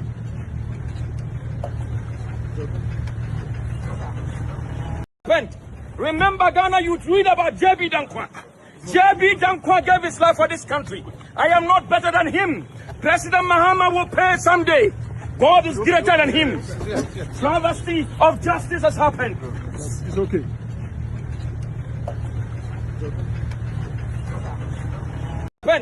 Remember Ghana youth read about JB Dankwa. JB Dankwa gave his life for this country. I am not better than him. President Mahama will pay someday. God is greater than him. Na yeti kromia na yesi omu obi anka na adwen. Yeti kromia na wo ya de ne tio aban no a aban se wo no nya adwen no abechew. We have about 13,000 empty classrooms that need teachers, yet only 7,000 recruitment slots have been announced. Now, we have reduced wosu. So, Kaso be employ teacher for 50,000. 50,000, yamano, 7,000. And you see the 40,000 apply. Out of it, 7,000 pe. And you see business carrier Divine Nanija were president Edema Trained Teachers Association of Ghana. Apa ni mache? Penny. Now where there? What's on me where? Yere nyame ase pa. Wadaruma munkomo na yeje a teacher fo am wo memu ade chia say na munkwada ni bi kura be 14 months 15 months bi atia montenso because of their unpaid salaries. And then again nipa na ka mo hwe kwan say backlog ka ho amoye kwasan ke bit ma form na the end government na 7,000 pe na ohun sika ho a obetimi afa wo mo no asamba na mo ka fa ho. Yes, so me that's the opportunity we. I think say the kasisi ano ne nyina we letter ya release ama media stations no. One of it na say we are against the 7,000 almost umubefano. In a sense that yakasa sisi anu wa 2022 umuye backlog. In about 2023 umuye full complete year. In about 2024. So these 3 year budgets are all carbon pokra. Your cover say 40,000 and even 40,000 plus. And out of that 40,000 plus, we now also for only 7,000. Then tell us the number no so and idea am boy because we also know say colleges of education actually so you have to become a teacher. You are not trained so maybe we say ya juma fufuro. Say you na see there say time address so post here na also be 7,000 pena wa jai number dodo Canada info no mo de omobeko. And na yes ben so they should listen to us and increase the number 7,000 because number no so to me. And also ma abeno ati assess tamomuya campaign omo teacher trainees as soon as to say omo ba restoration of automatic posting no kwala ka mebusa we and me talk all the time say na nyaka sakake because na ya de bia ama teacher trainees and ama your more hope say year your call akọchira there many will be employed na sisi ana ben adane say obera nkan wansam and these new policies maybe I just say cancer and ye biono and yes and as I catch them say we don't have any problem so say yes promise our make here to teacher trainees and then it is good to omumba openly number teacher trainees so promise na can we ent me ya na yen so that as trained teachers we also know say then there's maybe no need again so we call college of education so you want to be trained to become a teacher and then we see the way to go. And another thing in the same recruitment is done on yearly basis. So 2022 for number from where for munina muye na makwa so that say be na mwati mia we say we munaka we munayapa.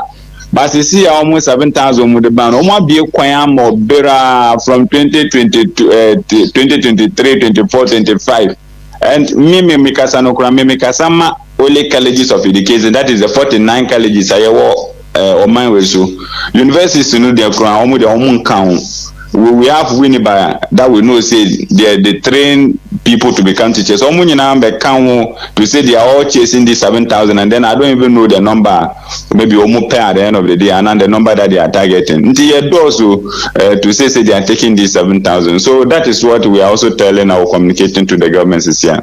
Na muka ye mu minister so betu just say the obetimi afa no sika no ebi ni ho na go pay 50,000 kra ana anye ye ministry of finance onya se sika no ne mu 7,000 pe na wo de baba metese ni pe 40,000 so kra na mu apply ye ai nei out of it 7,000 pe na ye be fa nya koba no sa say na mo ba na mo betu are you going to demonstrate? Oh, yes, as an association, there were never peer, but Mitaka Sasan, and I want to say it again. See, I can, and yeah, maybe issue of Ministry of Education because Omodia, no more, I didn't come all the time on this particular issue. They do recruitment based on the clearance that is given us. Also, a letter Mokra, and international Ministry of Finance, they should come in to help. Because almost increasing number no more change the Ministry of Education will also increase the number to recruit more. And as an association, so be say a better demonstration and then a better no.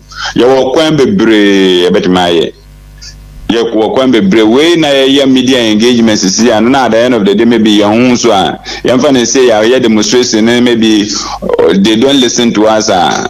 We can advise ourselves. We have the numbers. We have the number. Because say our numbers are say our numbers. Because say 20 teachers our numbers out here. More college of education. They belong to our association. And almost getting to about 45,000 now. Almost they belong to us. So I got those that time and say you're advising or you're being a catcher say you're advising as trained teachers. All right. Divine Nanita, I pay my menase, you share and I'm on tour be free my bawai. Ebi anamo sebi na efiri che kona mati good news be why yo Ghana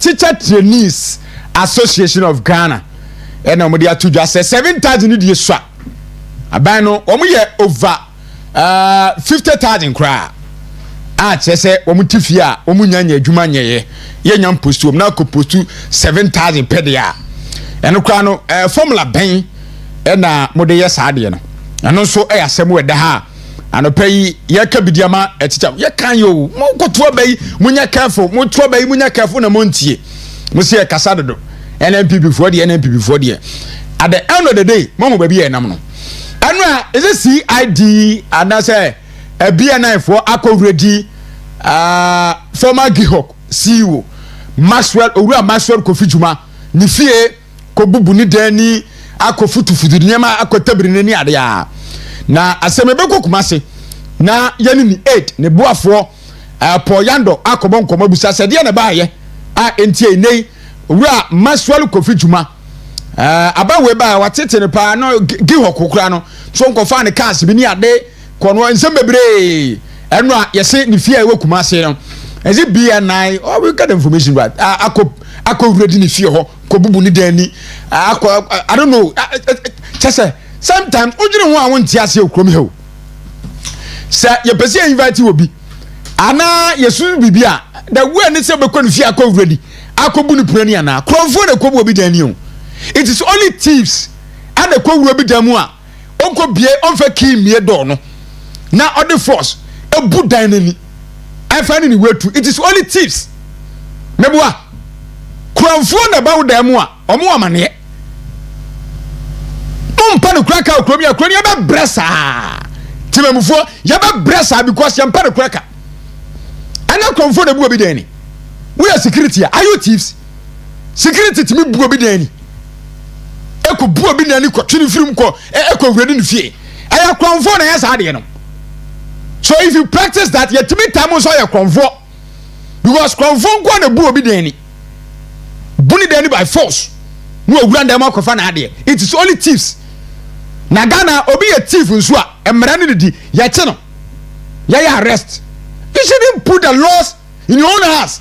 Obi anu asosre Ghana mra o memen sosre Ghana mra wo sosre Ghana mra mampani won sosre Ghana mra IGP won sosre Ghana mra Chief of Staff won sosre Ghana mra Attorney General won sosre Ghana mra Chief Justice won sosre Ghana mra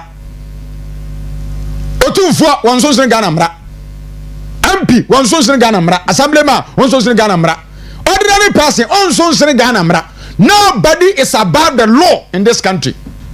Biasa mra nasi eti obi ntimi nka say me otumi etimi dia me de mra se me sai de me pe no ususo obi a bone a obi afade a invest the person one chona no asem the due process must follow intimidations and I say ade a chia kai ade asem a because aban asesa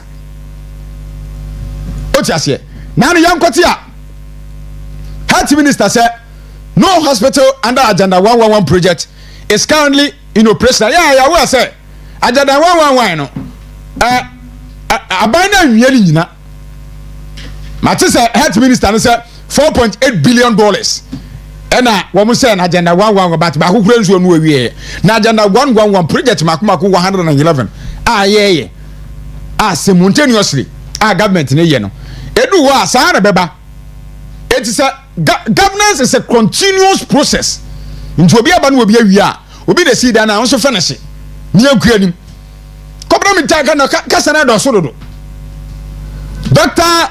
Kaskeno wusu poku online so dog ma chen ya mejo so na bia boko na me adme ho ye pa agenda 111 minister ne sa ebianu a the previous administration ewie ye etino afansa no mo bepeska apnane apeska edia complete all those projects in our central region. Agenda 111, what are some of the status of these buildings or this infrastructure?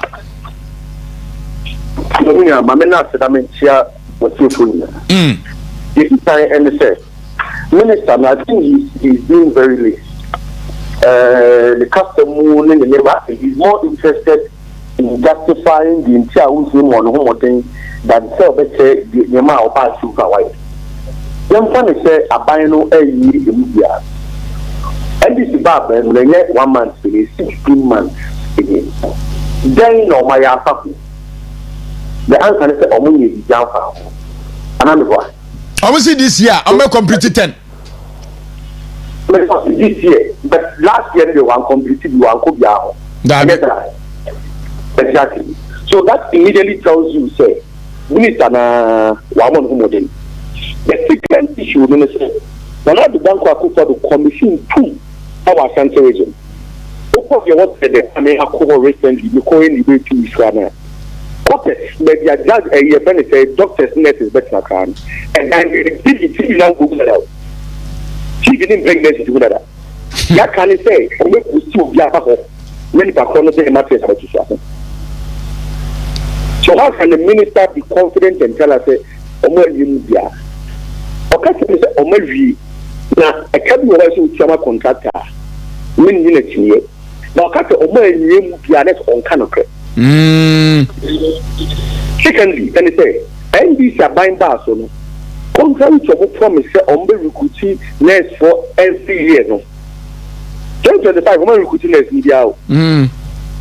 That is why we made to those hospitals need to use. My call for you, Kokobensu, the another commission. Yeah. Machines, Bibia Gumudada, emergency unit, Bibia Gumudada, bed so there, Bibia Gumudada, OPD, Okuya, Bibia. It's NBC about and Kotap never come.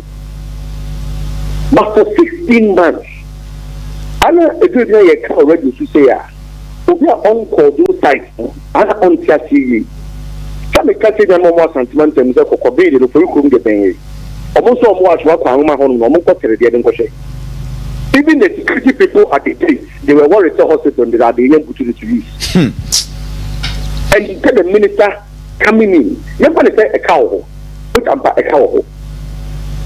China are buying a DC at the one, this is common a consolidated fund. And yeah, tax now didn't buy the because. But NBC are buying by the tax area, but you vote for. They are promises. Over so this can come Syria. How the Bako about this? NBC are buying by Mahama, the president, has also sanitary part. Want to be 101. Sanitary part on budget say there's only 292 million Ghana cedis. Let's all take the government cost of 6.2 million now. Let's say about 44 cities. But now we hear on the Canada. How many are there 101 projects? And then Qatar, the Canada request sanitary parts no. Says the Canada bit up to good use. I'm not gonna one and go back home. So any priorities of the government. Now maybe no next one and I'm meeting on Accra. My John Kamani Mahama Betata. Say at the year we will school automatic posting. When I do any Pabonini, but I've been quite space no make the form. And say in this space and say space new. Can another buying and 9 people are buying and a snack swar. And I hear you and Kotwaba. That was to say no in Ankazami, you put it to good use. When you are to be so minister internet. We have a career near project Japan MNS project. Yeah. Next 7. NBC and John Mamma Mukoti Huska. Kano Mukoti, no, what does mean? Don't one corner movie. A movie and a movie solo, not a year about 30%. And a formula about 60%. But after the community candle, as a ranking member of the Committee for Health, on Monday, Captain Smart was starting 1990 and then people are abandoned just within 1 year. No, another abandoned, another man who gave, another abandoned, another Danko for the army. Even though this is where this kind of stress. That's kind of John Mama 4 million nuclear research in 2016. So by when 2016, bananas are on 2016. Yeah, I'm a type of. Want to be 101. But now to Danko for do, I think Ghana who is to Prah at the year. And the Christians are here. So what is the minister talking about? We are talking about more to come and give us news. Abraham almost said, "The man is going to the hospital." No one in the situation. And now, no, as a ranking member of the Committee for Health, also saying only in Sky Giant. So, only excuses. No, we are not interested in that. Okay. What we need, anything, hospitals no should be put to good use. Hospitals are 16 months. They say we are among no. That shouldn't happen. Like I said, after the hospital story the company online after the hospital to be operationalized in September 2025. The list of one kind. So free for no crazy. How many months here? If you talk about some operationalized, how many months here? These are the things Congress should be paying attention to. And no nicer or exposing ignorance or exposing incompetence on that matter. Because unless they are pro Obama, and then the health minister. That's the only excuse I make Yaman and said, when they do a cow or more. And I'm to say. Someone said, the cow who, a candy who, Ghana Point Hospital staff, Ghana Point Hospital facilities room, besides the number one general and another commission was answering the no. I'm a Omar, you want to Maham and Kofa Jumara. And until he does that, no, don't keep in a serious. Okay. Evidence will confirm Amama me say Nima have was 2 agenda 111 hospital in Ashanti region. Your commission BBI inter the only thing left say be other say contractor no ye be balance no. Nebia why handing over Ediama ban na start here post no kwa na ka no nya dia ye kotopi ana pa ne bia edia kwa onye sa. That the rent of Bianco, everything is fitted. Me the menya kwa kushedi. Air conditioning so now machine so many no idea a doctor sending nurses quarters he did now go boom that where do you get that and some say na metia you have a percent for photo money question and no mabubu yeah the staff for those places they are interview and conform more almost area ho the ask them in the hospital way you put some of their opinions the entire buying and commission with a how man at a help. And you hear things that people are going to say. What is okay? Julia, Dr. Mamin from Siananas, Bundiache from next week you kono. Project in your bedroom comosa na baby among for the issues. Why? Let's send you videos next time and the cook. Okay. Let's send you all right. Dr. Maminasi, now I wish you all the best. Why? Dr. Kesken Owusupoku, Ashanti Regional Communication Team member, he is vying to become the Ashanti Regional Communication Director for the New Patriotic Party. Only a needing common. So 2 agenda 1 hospitals in Ashanti region completed and dusted. The only thing left in the Sabia, second contract and balance be a care de mano. No one handed over the Ama Bahino. Now I start here posting one no. Come let me take government accountability series. Say beer where complete and the dead na woman metro so church and who watch man for. Near the Adiama no abanwa beto ade say if you cross ye nwe ya pesika for complete. Pesika for got pampers 292 million got pampers. Pesika for go ye. Pesika sa mo na mo se mo de ya engokwa ngete. Are you serious as a country? The biomaya do we are do 21st century this global age.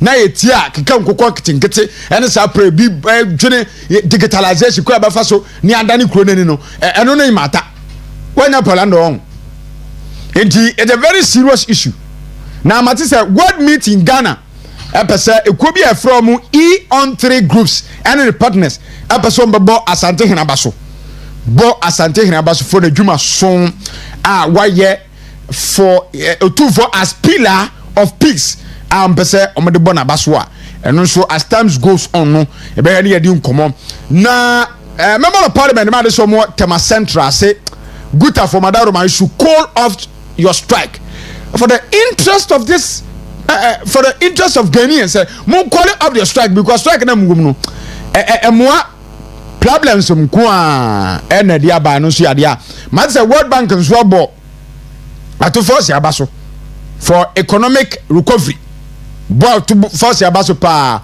for its leadership so why ade waboama economic recovery no akoso kama yansiambo ato force abaso according to World Bank for won na abaso pa say adwuma waye no Kumasi traders ayisu automatum dia ma ban say KJT phase 2 the government to make sure so be complete our project no eno mu say ma ni su abo brisi ni kobiri mu say atamashi problems nko Franka Mwaku here. KJT market one ni mu hono. kaje tia Dubai e won nyina tutu run about no so won nyina tutu as a regional minister e don make sure say oba fix here wona o mayo kasasa ana ni nyina say ye enti de da ho no abena se wa mani ampa atrase wo chama ba ye central eno ko South Africa wabedu wo sika sa na ye Bokorie. Oh, yami adom. South Africa Bokorie. Oh, Johannesburg yami adom say ho na capital no Cyril Ramaphosa siminchia. Ah, okay. Cyril Ramaphosa. Na da no ani be na hotwe. O da be eduma ni ti ye kwa say yes. Me am say me call Sunday no me ba Monday enrichi. I'm so quite no Tuesday my band won. Enti na bia me call no to and flow. Say no dia we hia visa bia. No so call passport. Na unya operate ticket anu anu no. Ina na atun akoba. Ara master mu kona dia brako. Abra Bokorie. Say dey unu nya ba ma dey eye so obori o. Sha. Ukro no say for say. Benzo for. Benzo future assemblyman. Why? Mama pass am. Mama pass am. Na unit committee say. Assemblyman grandma pass unit committee. Oba unit committee chairman. Assemblyman grandma pass unit committee dey so on grad on assembly. Assemblyman dey assembly meetings. Oh, okay. Papa grad. And do dey near there. Oh, MP dey near. Oh, okay. Obejum say. Future MP. Abna say utie dey. Na senkanye enumuja Togo Accra yakoba se nsuo sa Togo masa play na mreko ya wako Togo aba ade chin ya wasen akọ na say UK mo fon ko beda bia yakase eno no yakase bia yakan se me ko beda bia say I go there frequently but where there was Sunday no ko no ba Monday and Tuesday no ana Monday no ko Monday me ko na me djuma mbe edjuma enra ana no aba ntia so command no kra no ba ya na na me aza mama ne ade bi wo on say was South Africa me ye defend e bi so ba me say ya infra me ntumi nkani na wo de hene mo maso kra South Africa on from one bo de mo maso ai say me some president oh yes we got it na cream di mo akwa ba yo mo akwa ba so wakwa sen ba okay wola fire abisiati emrante na trase yeni nkomo free ha ansawri de doso nenewa erade na obi a request ayiwe mame moma no na woye Asante Atim Central constituency chairman mame moma no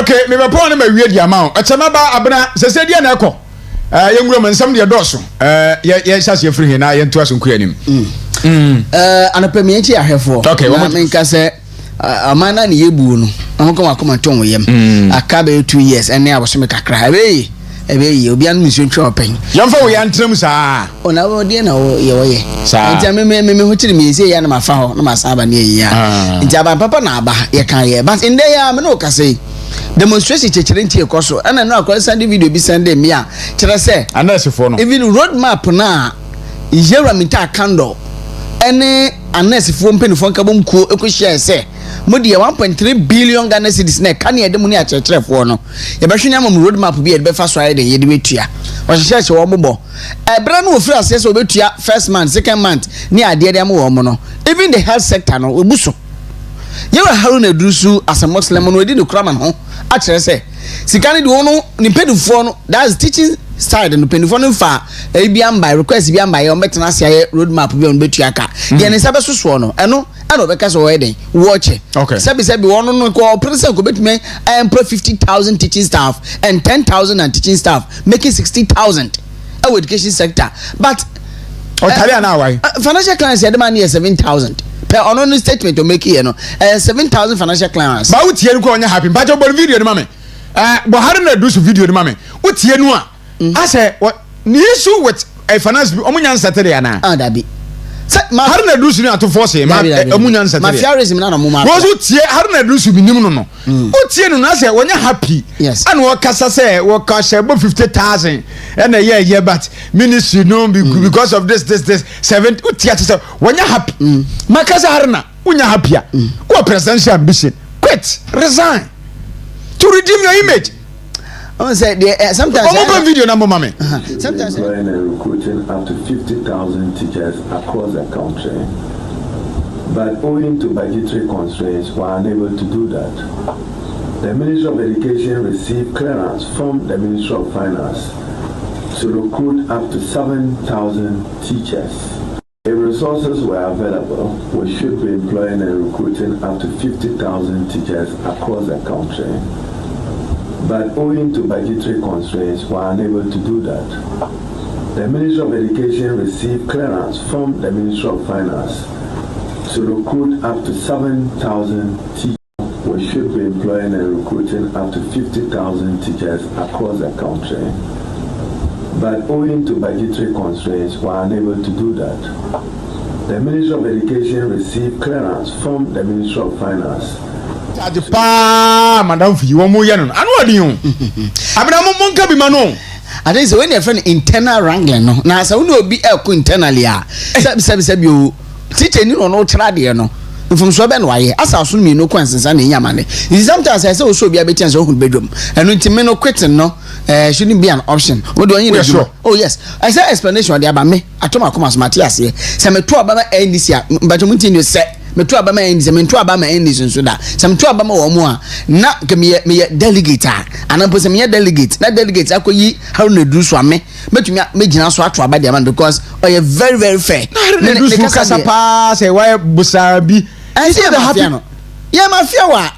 Sabi I want to be release this scan. Audience say me pay nipa 60,000. Oh, no kwa chadi 10,000 so kwa chadi but mabua with the na teaching now. Oh, mommy clearance at 7,000. 7,000. Into no even teacher colleges of education krano. Your 49 colleges of education Ghana. And what church for my graduating from 2023, 2024, 2025. No, I'm here to do saying. Now we show universities and so or more events. I'm to teach church for and so University of Education Legonia there uses near D. So I'm here education ho. Yeah. I'm also so crown kabum kono crampo. Woman and no more demonstration and crano.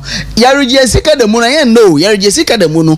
Omu be last year October, man penny Mahama Betina Swono. A woman a better Accra, so man penny a fen waba into your Hessan or no Beguaquemo.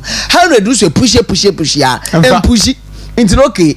October, Yari Jessica demonstration. And almost a year be somewhere December and I'm reloaded and nay, I'm no cassa yay. Omuja or brass sport. Wouldn't be the intent and Omoyano. The Tomoyan say, Ghana Education Service, I want warm. Some of the national security for Wakotata warm. Ghana Education Service, I want warm say, some way no media credit command. Yebania by Kame, Yeba Chemu. Into no, offer you cry friend, you do baby crown of friend or said I be.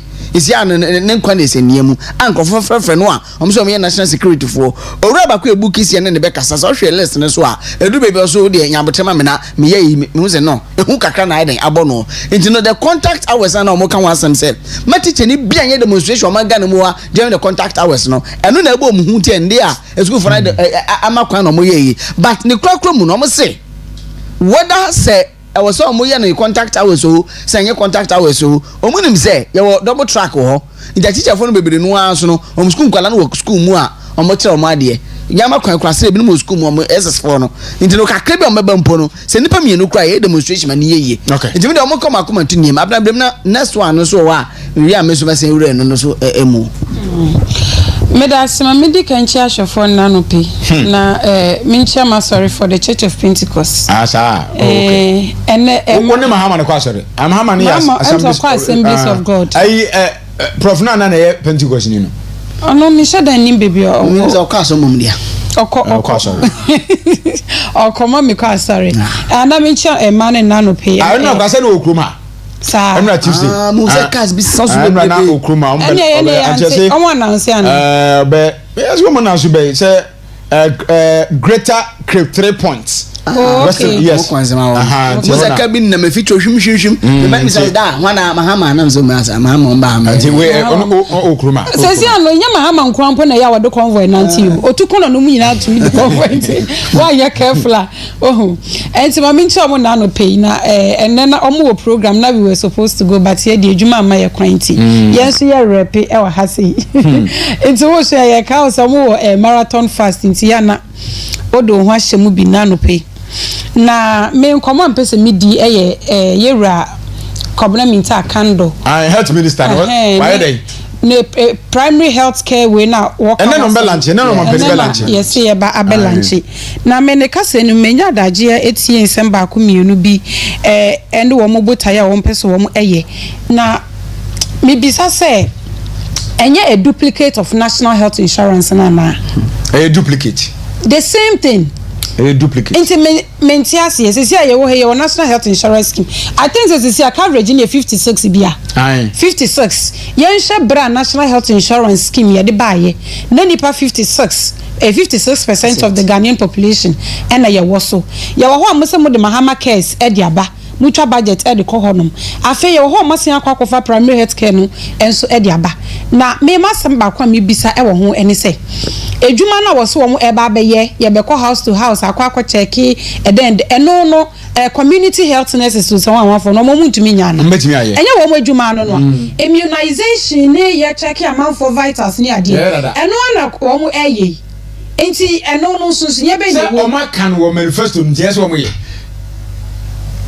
so but we me who say enya de bi e beboa because I was say we a national health insurance scheme national I was say to me e hye mokina I was say to me hye mokina e go no be nya daje abano ko free primary health care no the manifesto no kan wa asem no ona asem o ka fa no ye na bia ye kan ono say free primary health care no oko ayansabia wo the lower hospitals na say cheap compounds ne unkuta health insurance kwa na e be show free akopem say obeduru a referral hospital or regional hospital me kai health care no but me be say mo so ba madane no abran so we no mo yandai mama cares no kun mama cares we no mama care na me ko esuna no ena we no so na say yes non communicable diseases diabetes hypertension yes for early detection ena me bisa say national health insurance so kwa no so ya show community health nurses ya no so ya show the same thing enti mo cramp infrastructure be na mo de babedi say to say ye ko efiefie mu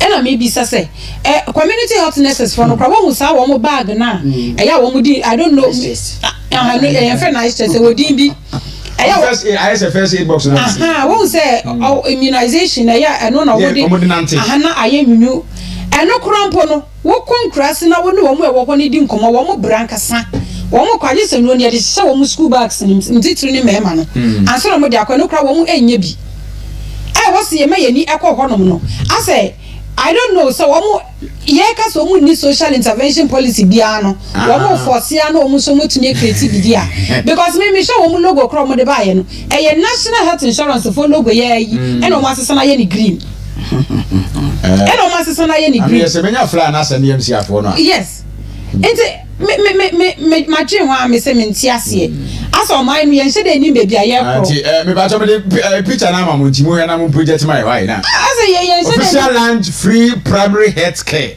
program John Dramani Mama 10 a.m. Wednesday 15th April 2026 Shai Osudoku District Hospital Doduwa eno mampeni kwa kwesa lunch wo ho esa yosudo kem so mo first time no na o ekukrisi ho ai tie ho na ombe kwa lunch ho hia priority me masema bi make ho hia anka ho hia say your national health insurance scheme wo ho na wasen akofa mahama cares dia beka ho na afi wo so the primary health care so e de ba na health insurance na no na ne botaye ne hia Prah health insurance anya yade bia na adoko hospital wutu onwo ke bia sa enti sa primary health insurance na as primary health care na mode ba no ye ntiase asike bi keke ne pesi ye die se de olutua na ne mo fa wo mo adwum kra mo ntumi ntua wo mo ka mo san be fa new volunteers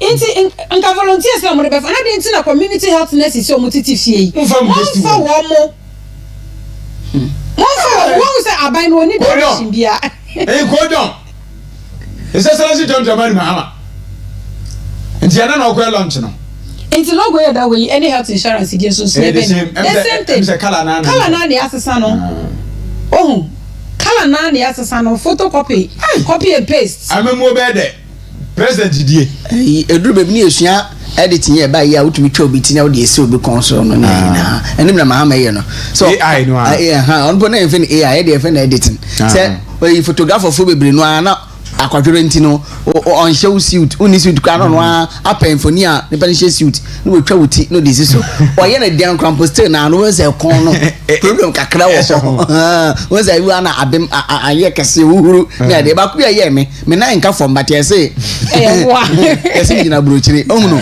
enti sa na mama membu na ye sa editing no me yaro na bia oye editing do wetumi a che picture we ni say na mo frɛ no fakadam wo photoshop na omuhunu ye nso omo ye nso a omuhunu ye as photographer bia na oba ben so ohunu ye nso by force so be ye sana mama membu na akwa enti me no anya mo wa say minta aka no ka say NPP spending $4.8 billion e wa jana wan mu an commission ba kumpo initially musi yensi agena wan bia ende ma ja tumi say the 4.8 billion and ewura mu but yan commission ba ya ehuna ni ye bokro mia mu commission say be o tonsa friends am trafo ekobi e ko heavy nti bokro yan commission wan pa bokro den sebe e juice factory na e hospital say juice factory e hospital uria o ka che politicians afa no mo so mo strategic but what we are strategic baby so do be we kwasia sabe unim I don't use $4.8 billion and what kind of card denomination it's like eduru baby am so be here 20 billion no afa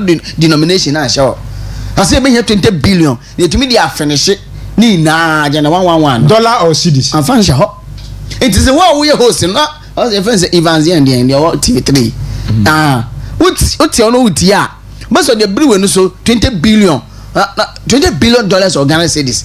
At the end of the day, no matter we spent $20 billion. Meanwhile, I say dollar and cedi, and euros and pounds and safer. Yes, more Cassatia John Jamani Mahama for LGBTQ plus. No more time, Mutan and a Mukasa found who should pass more canon. And you know who should be no so tanya and not Danko for Dr. Mahmoud Bawia. Oh no one yes of some can have that. Oh, should be power yes of because so food you would you make any here. You preach the word of God. You win souls. Now I don't permit challenge no. Obi chama di no mo send mam na me no. One on platform. Na me questions were so for. And I'll prove to him say on so for. He doesn't know anything about the scriptures. Bible no do afat one wo kotu bi no original so akasem. He is not a man of God. On any single day, who should be permanent America. And also a man of God on prove. Na me ni nyapra na prove to him so a man of God. He doesn't know any script or anything about the Bible. Bible he doesn't know books no make out the Bible. He doesn't know anything. From cricket when you anything about the Bible. Now say when you man away no. Me met man 1,000 times so. When I say when you cry no I met man 1,000 times. And I'll be more power when no so for we should be partners of net so for china. But he is not a man of God. And one day I will explain why. He is not a man of God. And he is not a man of God. He doesn't know anything about Nyankopon. Okay. What kind of sakeke? Where are you for? Then I just also prepare yourself for. And I'm challenging him today. Say he is not a man of God. Prove the Bible is going to wasn't a friend of friend here.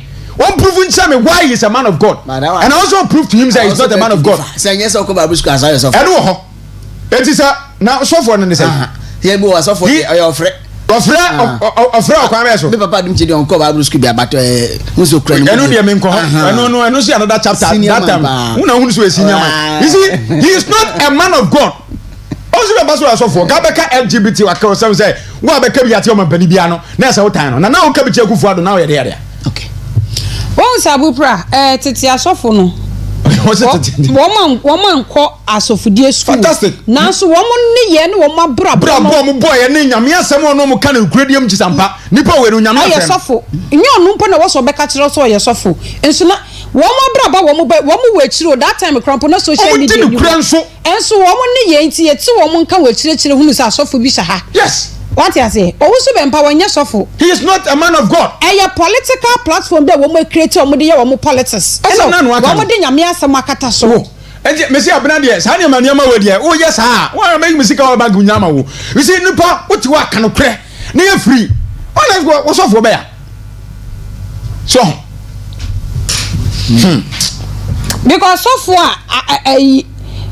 sofo yesi nka ye hwe amemmu mu a eye o se mu ye ntemu ginafo sɔfoɔ ni ɔhene ni ɔsɛ woyɛ ntɛm gyinafo na aban bi ba ya wɔyɛ bibi a wɔsɛ ade na nya ade papa na wokasa ti ayɛ aban foforɔ ba ɔno so yɛ ade korɔ na wosɛ ɔno ne deɛ ne deɛ mokɔka na kyerɛ sɛ motan no mokɔka na kyerɛ sɛ motan na wɔyɛ sɔfoɔ ɛdɛ na ɛkyerɛ sɛ sɔfoɔ kasa sɔfoɔ wotumi bɛka kyerɛ yɛ sɛ nyankopɔn sisei na wokɔda sɔre ba na ɛma brown envelope a wɔsɛ nyankopɔn wasesa na no woyɛ trɔfoɔ nyankopɔn tuntosuo ntofo nsa fada ɛmfa woyɛ trɔfoɔ sɛ nyame se sɔfoɔ ankasa no sɛ na woka no ne ahɔn ankasa ne integrity ayera free day one minti me pɛ sɛ mɛka biribi afa sa nkɔmmɔ yoga ɔwɔ sɛ nipa deɛ yɛ nyina yɛntumi nyɛ baako ntia na sɛ obiara anim nyansa nka wonya nipa ma ne ntena na sɔre dɛm na sɛ agrada kɔ bɛyɛ kuro nya nkɔfo mu di n'akyi nti nyɛ obiara n'anim nyansa no deɛ you see me and I'm a person make us found and was me I don't regard him so I exist. That's how I live my life. Me say who kind of cressa the other because on ankasa mpona brabom kro challenges bebre one time will be one time will be say there's will be a kind of crabia che bibia say wanya just on kind of crab and you want to be say LGBT no obo sign na ota ekufu ade say on sign so from penufobia mu kroma keka area na aba we obi tan nti no kase obi antam mpani o we madam for me body pa no ba oya de nya meka that no mean say me time no senior we dey me from na me nim say baba mando dey na mando oh as only imagine oh psychologist kakra on sorry we psychology kakra on I say what you read imagine baba mando e kremoni nti adwo ma me ye ne sa no no yes obeka say bia me ye a political no dey me no nya dwuma kusi ho true because me kremoni do me fantini 100% but so my titi mumu ai wo mitu ye kremo intimidate me kremoni second zongo na me but me studied the trend na John Dramani Mahama from 2013 to 2017 no dey kremofo awasa ba biem dey kremofo no bo na kremoni me nda be nya sure say me come asemba ana woma say any friend e bia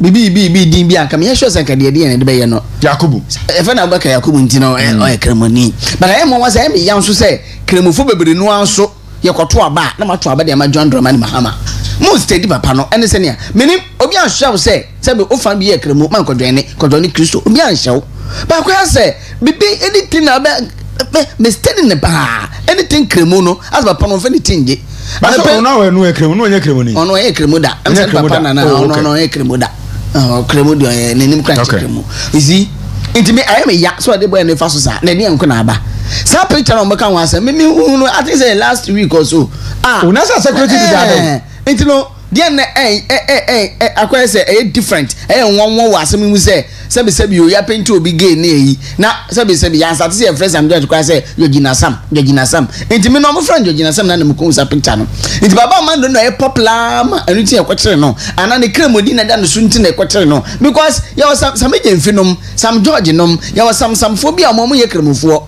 omo ye bi na sebi na we peni won tu am fra o man call them to order say hey dia mo ye no njai abane ba ye nso no ono no Kristo kremo NPP obia nko ye ne ye kan hobom ne ebu oman ba we ne dia ba no o de metuma mo list of kremofo a papa oba ye brebi ne ne wotata wo mo obekasa cha ba asem okare yi but that's what I've seen say ban see list kremofo a papa de o ma fa kwambo ne so a all list of them nti me maybe an coincidence but now coincidence bibia baba Amando me hu am edi baba Amando yi it me search yensu any is constituency communication officer ne fa Yakubu Abubakar am say and eno ano no me kura the mini problem say fine won se nipa na ye bibi o de obi picture aye no so ba fine bia wa anya de na bia oposi nyo na ye o opostu ye amafo oposi no so oposi mu akofa na asem na court judge say we dey people are pleading say money bail judge no say that me try di wa ha circuit court 9 Joseph Kumsin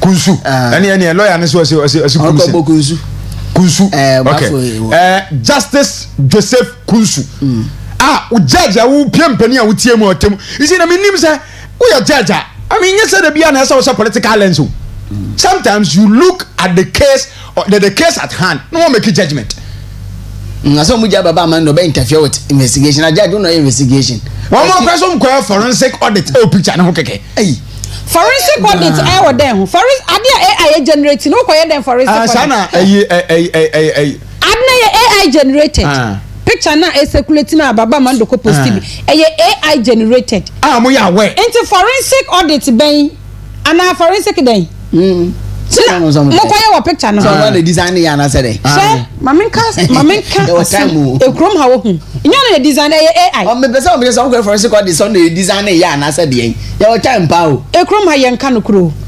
Na o se krom ya ka no kre. Ekrom ha. O ka no kro so na town. Ekrom ha yenka no kre bako say but I also have a different view. I don't think say it's because of say Baba Mando ye kremoni nti ene ya kwa akokire no. It's because of the political colors. Fantastic. Eno antia.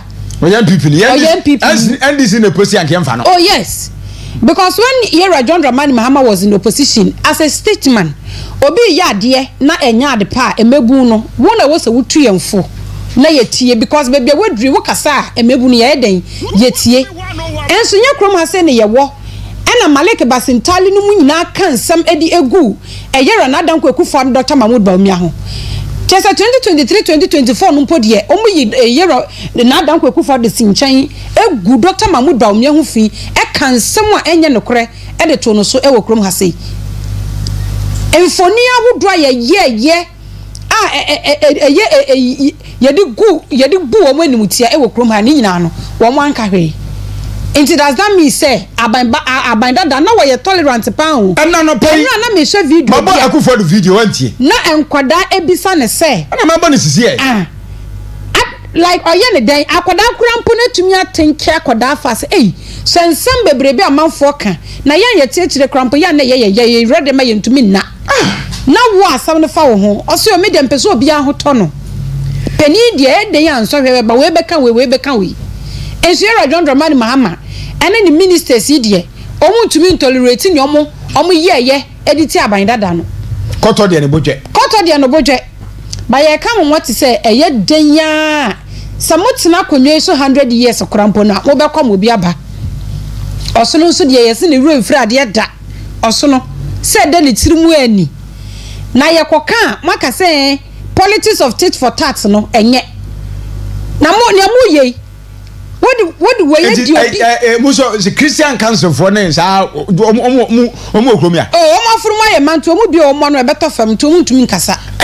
na so obi ya mu ya na nyo atemo da homa obi a wo da bia me kan amo da so no wada ade na mu ye no amu hwesam mu bedi no kurachi ma pa no kura ka no enyo so fo panifu amu num de am opposition and this time na enum sam amuka ena ba mo e di biansi kroma amati wo mu wi am so mo ya sofo e ka nyame asam chi asore ma so mo nsa kira mo bra papa mu ni ye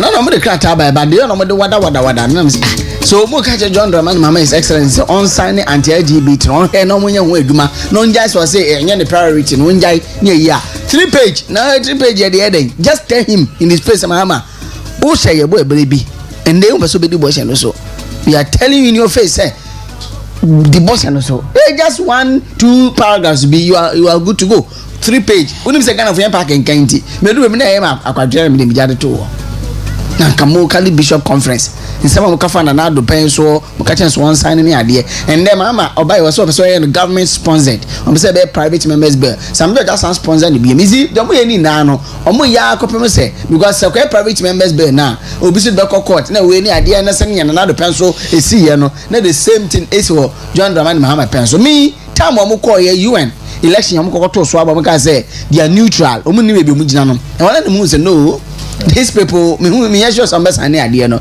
and I know last week Monday 2 weeks Monday say His Excellency John Dramani Mahama on sa share 5 bills has man be act and e ko embra pon nim bisa say 5 bills na hia be na hia na priority be na ye o manyimu a enti ukosan say yes sir NIB as a security operative yes sir ye no BNI say na city no just na be NIB enti me so me isa na mra amna BNI na just say my ade depositors and no sign 5 bills and no sign ye and only your priority say anti-LGBT no say if I'm a two him na speaker of parliament so say he's a man of action and no best say my best sign ufiti ase say o kasa asem we o suspend e bi mu kra wo ho parliament intine na esi and they want to me and kan jema Mahama say masa den be duro bia na mo expedite o speed up with ade no I think say my man for no mo yo ma ade a ya so Ghana for he o mo na ati asem asu okuma say I'm saying maso kofi juma national security for ko ready ni fear no Na boni be pa. Enura no mo yes ah. Enura no mo yes. Obi obu na pa na me kan, obi punu ko wie we konfo. Ana na konfo. Me say enwema on say NDC for no omo strategy bi omo de na mo. Eye bibi ba na ebe trending no mu so be gu omo fipe. Na so mpe so mu chiri. Nti oma listen nti omba chichira manfo akopim so mbe fra bem. 4 years 2028 korampo mbe chiri nipa. Ade be chime yakoto abakro mbe chiri nipa na mka chiro. Abna ti eti hei. NDC family yi ya no free. EMP ya did amama isma no. Mewa. So mama ye ni ya no free because menim se nka ene eguso ye ka dama mines ho asem. Ana mo dia behwim baba mando. Oma chere pipi ni ene eja dama mines ho asem. Omo divert your attention say yenja dama mines. Mo kan man yo koko bron stay na 2500 Ghana cedis 87 Ghana cedis.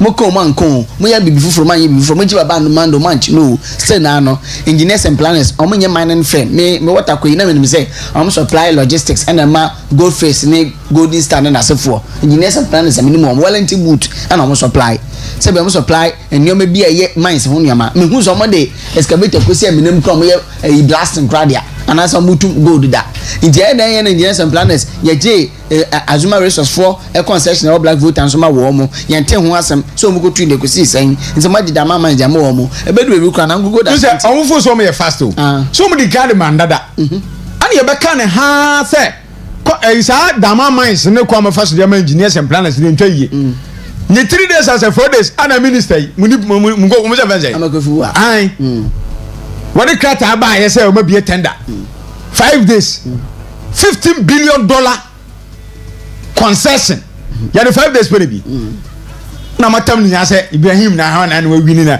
mo ka say ye nkwada ho na mo ka say ye num so fe hwinim nti ye nim se mo de amanda da na mo de best mo be bibili a chesa am mai na mo tam de ma no they were competent companies anu mbeti ban say adwuma na mo de ama Ibrahim Mahama John Giovanni Mahama nua so nkoye na ti o memu ye say ye abna sad no omo mana ya wo so ye ba ye wo ene ye de be ma nti wo ahoto ho because emremu no nanka how many days na wo so mutumi bi tender no be 3 months 4 months kwa oh na wo bi no 7 days so 3 days I was say me close nti e ya dia na e ye fix say ono ane de e ma no ye mpeso ono obia e be compete ena mpampa ye de ama no say ye di kankan box size crampo de man nyanya me na be mu a ye ro na dan kwaku for the winning elections obebeje Ghana for de ma wo mu enti we na nya news omo de ama no nti wom nkoso no mo ye mo family and friends no wom ankasa nkrata wom krunche nye de be ye propaganda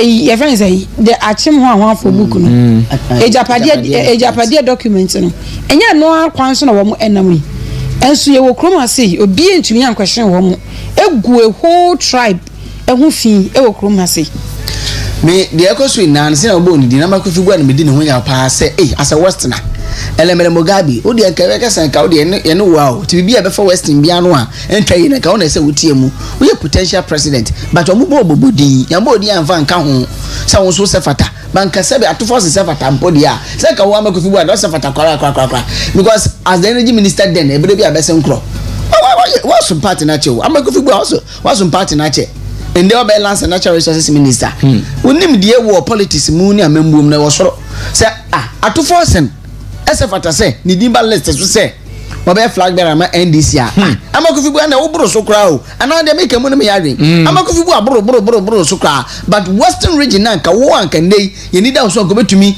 as step in say hey menso as a westerner nei ye ni westerner ba kumpo NDC for list no also minim se bu so mo kan kire me ye ni westerner ba kumpo amakofi bu adina as akwara as ye treat so akwara we NDC mu I don't know as a treaty so ya akwara with NDC mu na ka wokura ka say wo the first person ya ka say wo dimba NDC for flag bearer list no say ka wo dimba so first because wo nya akwara with NDC mu wache wo NDC mu but me ye tamo sorry ya na edwe e de amawe na utina ho utumi ka hwe as a home minister the obet buy so better TV so na we su e de check camera no say mo fa nkwa bonten so say me ba yi MPP for say yen sas nyi su a ye kwa beretu intimi me su am man Ghana say that no enye fe as a minister lands and natural resources na outside westerner Dama mines our western region ha Damai takwa Damai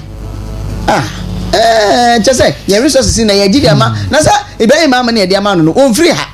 Make us say go free as the amount, but be free. Some say on Casso Bear Western region. I Ubuni. Free primary health care program. A social intervention. I don't know who say fellas kwatu for so post on Facebook see so say any I'll say a social intervention. So omanya and this for omanya social number one social intervention after governing for 29 solid years. Now we a duplicate we copy a duplicate. I didn't know that because me as about Kayana, see how most were posted. A social intervention policy for NDC. And Guasiasi. Yeah, I go boy. Oui. So interesting. Health workers will begin visiting homes, places of work, and etc. selected underserved district to screen Ghanaians for diseases under the hashtag Free Primary Health Care Program. We are moving from sick care to health care. Fellas, kwatu fosu. Brofo.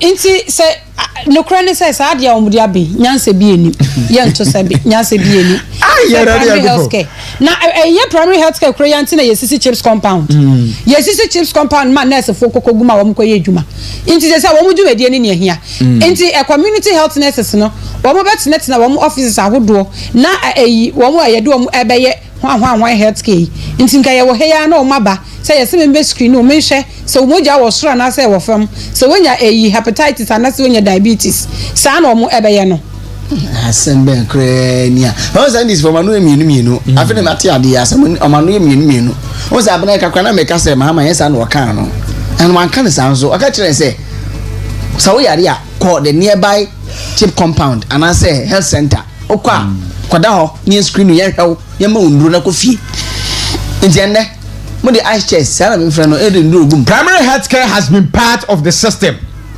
not a groundbreaking delivery. It has been an anchor of our health system for years, delivering 2 chip compounds, polyclinics and health centers, and paid for the national health insurance scheme system. What exactly is the announcement for? A policy shift or cosmetic rebrand of what already exists and is functioning?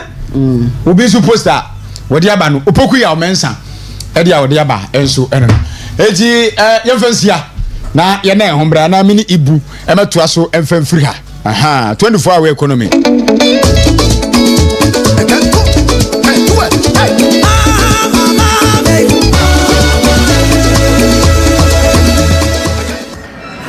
Now we all knew that Bugri joined the chieftaincy. Now he also, because he's growing, now he's sick. Our noble chairman, he honored him for him to join us in National Council. But he can't come because he's sick. He's sick. And from Buno, I moved to Western region. That time Western and Western North was the same. There was a astute businessman called Chairman Candice. And the Chairman Candice, when he saw his brother, regional colleague, regional chairman, who has died through acid, and we are going to bury him in Bunu East, in Upper East. In Upper East, the same day he felt down. He felt on me, and then he goes stroke. Ever since he has a stroke up to date. They had a stroke up to date. The first vice took over Benkwam, 1 month, 2 months, and then Benkwam also passed on or throw the money. He dead, he felt and died instantly. You see, the job Chairman Samba is doing as a regional chairman, maybe you can be a first vice or second vice. Maybe you think it's easy. But when we give it to you, and people are calling you for responsibility, and your own money is going, now you will know that to be a chairman is not easy. at all. So he passed away. And then the second batch took over. Nana Indende, Francis Indende took over. Then when you come to Eastern region, it was a Dr. Amo, and later on, okay, 24-hour economy on the Asempa Naba. Ibu, anyway, a special request from Kofi Yesu, a constituency chairman. I remember former Santatum Central. Was on a pebia, was Samuel Chesco. You know, or the Asempa Nabo. Asempa Nabo. 24-hour economy. I just 24-hour that's some fun or do. Nadiaba. I have some bun or daba. Yeah. Hi. NDC. Hey. Oh. We be say omonyo. Oh, the Asempa Nabo. Asempa Nabo. 24-hour economy. You're dead man. Matter the spirits. No, a Dr. Lawrence Tete. No, ne quest for no what to. I want to say, yeah, what to man. I have some more. Okay, well, yes, I say Ibuaba, of course, second year on the year, constituency communication officer for the new patriotic party. One and a minute, no, Bonkomo, Ukwada, and pay. Well, I started from yes, Monday, no, up till now. Baba Mando, Abronye arrests, Enra, judge. Timoni Quatron where no whole state prosecutor now editing. I and this time there. I did been to me see and sir Ebia Apple Ebe free a Takoradi. I copy Kumasi and Ebia to me see Oba Ebet Madame Bema. Bema bet me than Oba under the leadership of NDC. Aw, Mamintil, Baba Mando 2 weeks. Mincha Papa. Major so wash from pimp my wash and down the pay. And Kankara wow better Abdul Ganiu. Oh, okay. Or shop maybe no or shop. Kwame Ganiu. Abdul Ganiu. I often a hunter Dagumbenya. Oh, okay. I hunted Dagu. Okay. Me chairman pay to us on Queen. I'm chairman papa original chairman. And then o top in so pa. Oh, happy na Tomawana. No, I tell or the Asempa Nabo. You free now what the blame? Pharmacy fee. Okay. What I see. ATM fee. Now, Muraho. Yeah. When it comes to there, NDC for why are there Obaka Yan Kasabo what I see him. The democracy that we are practicing, NDC form the one taxi. Because a cabinet minister under President Mahama, Sam George, yeah, us Nanado a spoiled child, so a useless. Nanado or a useless. My body would you not pay. Okay, Metro TV. Actually, Obiako Sam George, you know that friend. You will come and tell for you. As a member of parliament, a ranking member of a committee, Berezi should Yenyan in today. Playing with Ghana, Wako Grand Canaria, say the Etibia. Yeah. Now, I suspect that the man didn't know. I say, flimsy excuses are abandoned for the bear. Playing them winning the tie. I'll pay you. Say, I will see you, Kotoka. I know wonderful for him. I'm pumping. I'm from a group. So it tells you that we know what we are talking about. Plain, I but not the land of home. Plain and the tie up, I was in one land. Went to me land. Now, so I've been painful. What's in the hall? Ma Japanum, Wakorasaki, your friend and two voyage fee. Wakafan. I didn't talk minimum, I but no way. You come, huh? Basentali. One cover. Preko. Well, Chanti. Well, Trinity, and other two practice. Other two prating. No, or the kitchen, Dr. Mahmoud Baumia. I had to say the cotton payer. I saw you, Preko. Oh, no, Gina, National TV, DH1. Otsnaro. Okay, check out the funya there. Dr. Mahmoud Baumia, your papa. On whiskey. We pork, one go Kroma. NDC, why one last rally? When somebody don't introduce Malek Basantali, he emphasized, he reiterated his point. And I know you Kroma. What has changed? I said another arrest to be Kroma. Listen well, or find a pattern about the Nephi Wabi. I mean, someone can go another no for Kroma. And this is in some pattern. I will catch another. Game some ya be atin sama ibinum ka fa na do no to ege ni brother ege Malik ya ka se ne onim ni nua ba ko bi a o ege kufu adu ni nua ba ko o ege ma wa wal na masam nyanta yeah and I have the video. I said obi arrest no kroma ha now we put o ka chen there the freedom of speech na Ghana for ya enjoy for a very long time no and mpanyifo no obu won be there. Etwa dia bonto a efedu kokrom power is transient and market change this for there dam JB Danko style dam asafumafo one type of politics GH means one time no and what happened under the tenure of Dr. Mahmoud Bawumia the next MPP administration and mention yesterday modi yani dem asekure won to waje enyamegu police station there ohwehwem be 1.5 years ni no ya efudin ekita kala na abaje obi na ka ekohwehwem 2 years. They should continue whatever that they are doing. And the boy guy na watching, he said something that mama will pay for it. Yeah. Over the head I go no near for the number to sa. I do know the president to number was to sa. And Chad Mashara for us at a box no kroma ha. You must actually scrutinize it. You may be a while kroma ha. If you have to arrest Sharaf, we arrest him. So they should continue. Power is transient. I don't know why this thing is going on. They should continue. Just said that. Judgment ba na family na nuni anam ogu abanum che odoso. Mama na nkese na cousins I judgment ba na nebusu afọ ogu abenu odoso. And they should continue.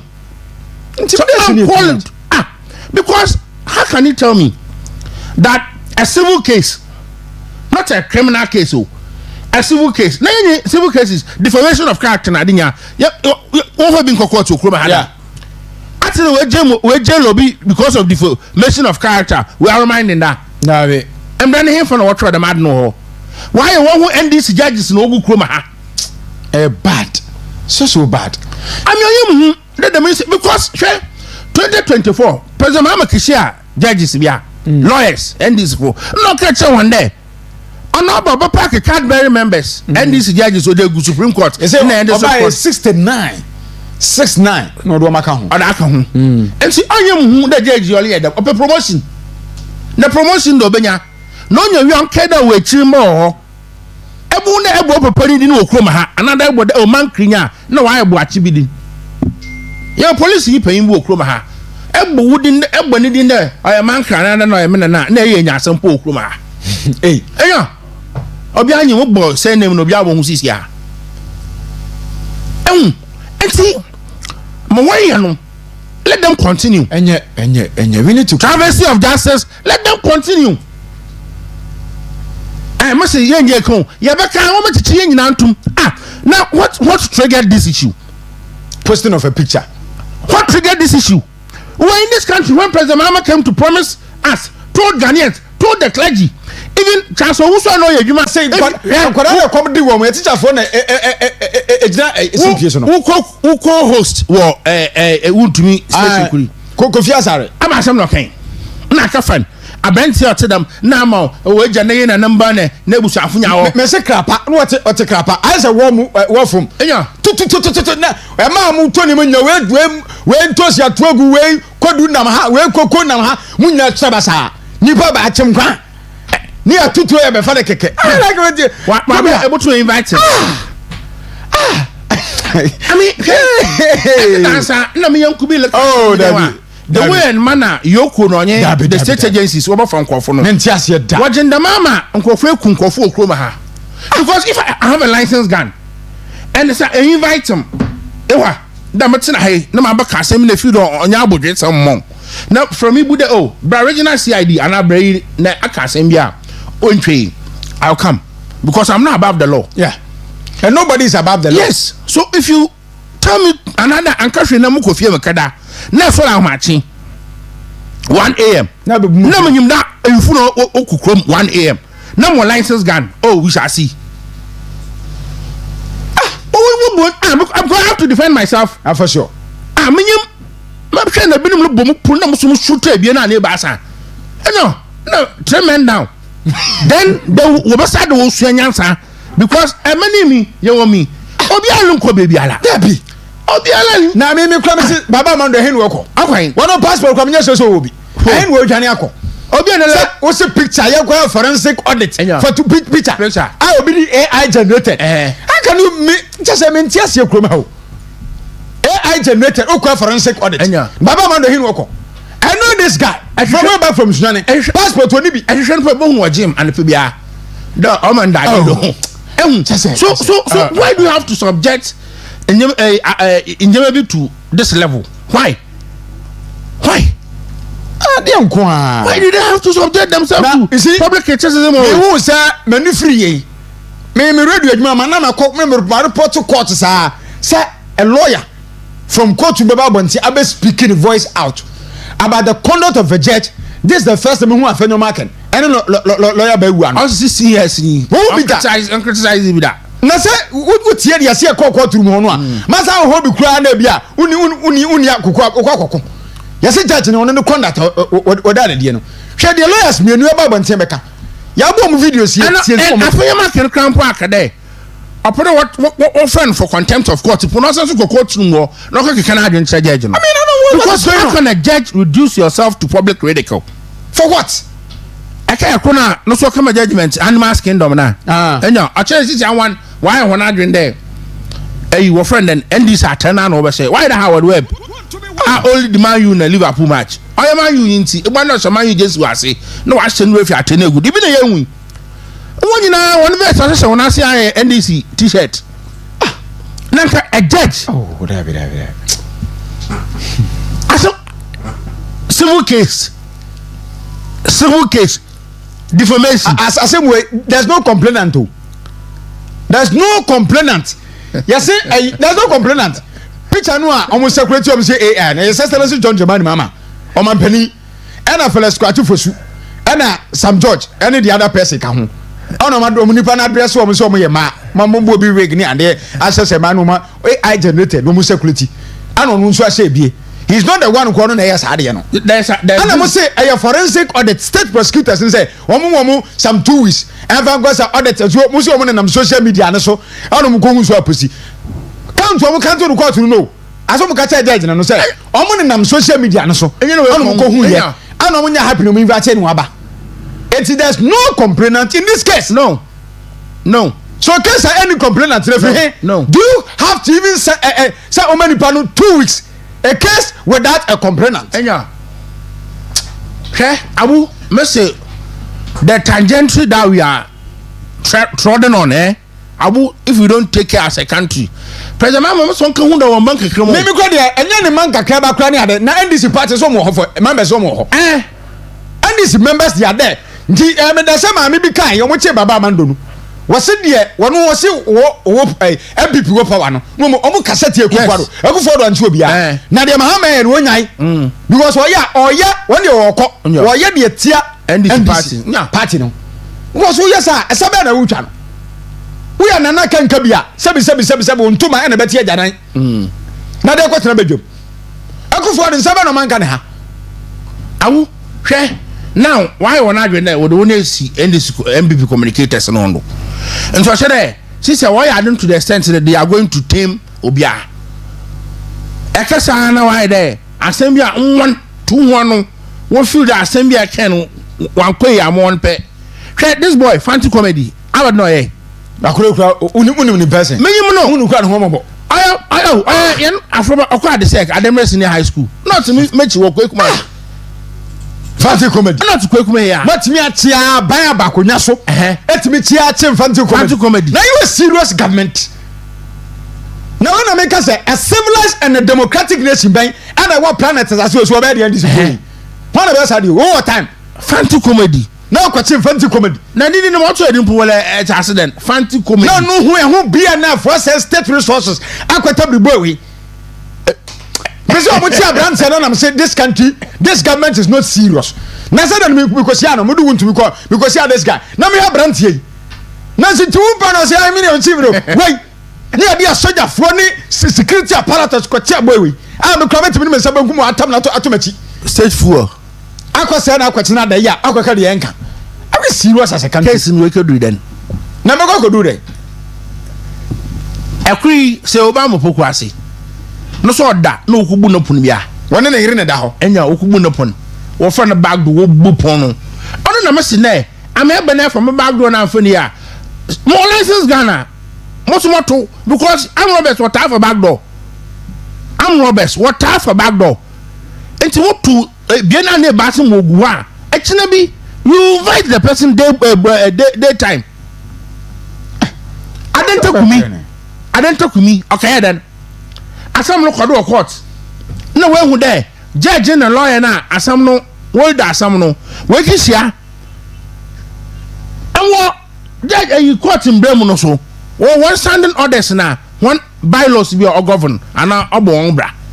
I answer the a breach. No, I ain't say nanyen. Ni miscarriage what the master mean. Nyambe, right. Nyambe. Look at the house flies that they are chasing. House flies. Nyambe. Amemo nsa efuru wa. Unse udi atro. Edu tumi wi a, ubenya tumi no antimi fa tro no mu amamu no. No. Yeah. Osu bempa se bi onu so akoka se wo mo mbeka safa etia mahama wo LGBTQ no bia no na omo tan ni ntira dem papa na asampo mpa de asofo ehun wanya sofo meba mpa de but enyenom ye be kan den so te o ono si o sofo ye nso ehun no wanya sofo enti kan wasem ono so o sofo me se ye hun no onya sofo okay enti mpa de asofo nka wona asam de makabi but say be kan sem bia na wan kasa e do ba pado ehwa da won fon true se ni ani na won wew enyum sofo beduko bia my now tell me ye no nye ekro na oka ekro no ma amani impo no mo se na echi dum so be no abeduko bia I mean no beduko bi o se na se okroma ha na yosofo papa wole food there yosofo yosofo na me afro o ze na the political party bi zo auditorium mo nti the political party na ekeke che won na won so auditorium mo na we nsa mo da fo wotan na sese won ahoba indirectly ono obi anyim obi oloka na asam ozu mempa this lady if you as nega abesam no kan for ozu mempa no oni ti no ma binum gina do in quote wo kana yosofo papa me so onya sofo Bible no ko mo kire wonim books do I make it up there I'm telling you today me say mo pa mon ton kramra ne say ya fra brantie bia bupra I just want him one on one me busa the three questions but me answer me ka sa brantie wonim nyame he doesn't know God o wonim obi efe nyankopon no Bible quotation no ko tu bi keke ano mo de ka so mo ya sofo he doesn't know anything about the scriptures because say sofo President Mahama fra o kan sofo no fro won no na sofo kakaba ni dam papa mo bonizini beduko bi o man on say John Ejumai ebe ya ko piece for communicator kra we sofo bia sofo chasa usu chasa okay na sofo kakaba nyin na dam na sofo kakaba no osene NDC and President Mahama should come and apologize to Nana Dankwa Akufo-Addo because and I say another statement to make it in the answer there. The clergy, tell you, I have the story here. Also, the clergy, why then, should come and apologize to Nana Dankwa Akufo-Addo. Our friend and Charles Owusu, because also. The reason why the clergy should come and apologize to Nana Dankwa Akufo-Addo in the day. As of now, President Mahama share one. Obon say mo ke bom there So now don't one pass a bill, another one sent in signature on the bill that one you know what to Obama or President Mahama because now they feel Ghanaians, including Sofu Lawrence Tetanum. Let's say Ono can play on Peace FM. I listened to him. That's Ono Chasousu or two now President Mahama because of the bill. Okado Oba append the signature. Let's say one case Sofu. What of Kakrabo Sawasi? Also, the clergy itself should come and apologize to the Nadu Danko Akufo-Addo. You are saying otherwise. You are saying otherwise. Now, Prah, we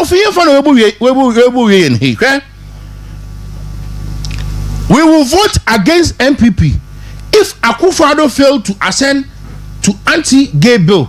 Assemblies of God head pastor.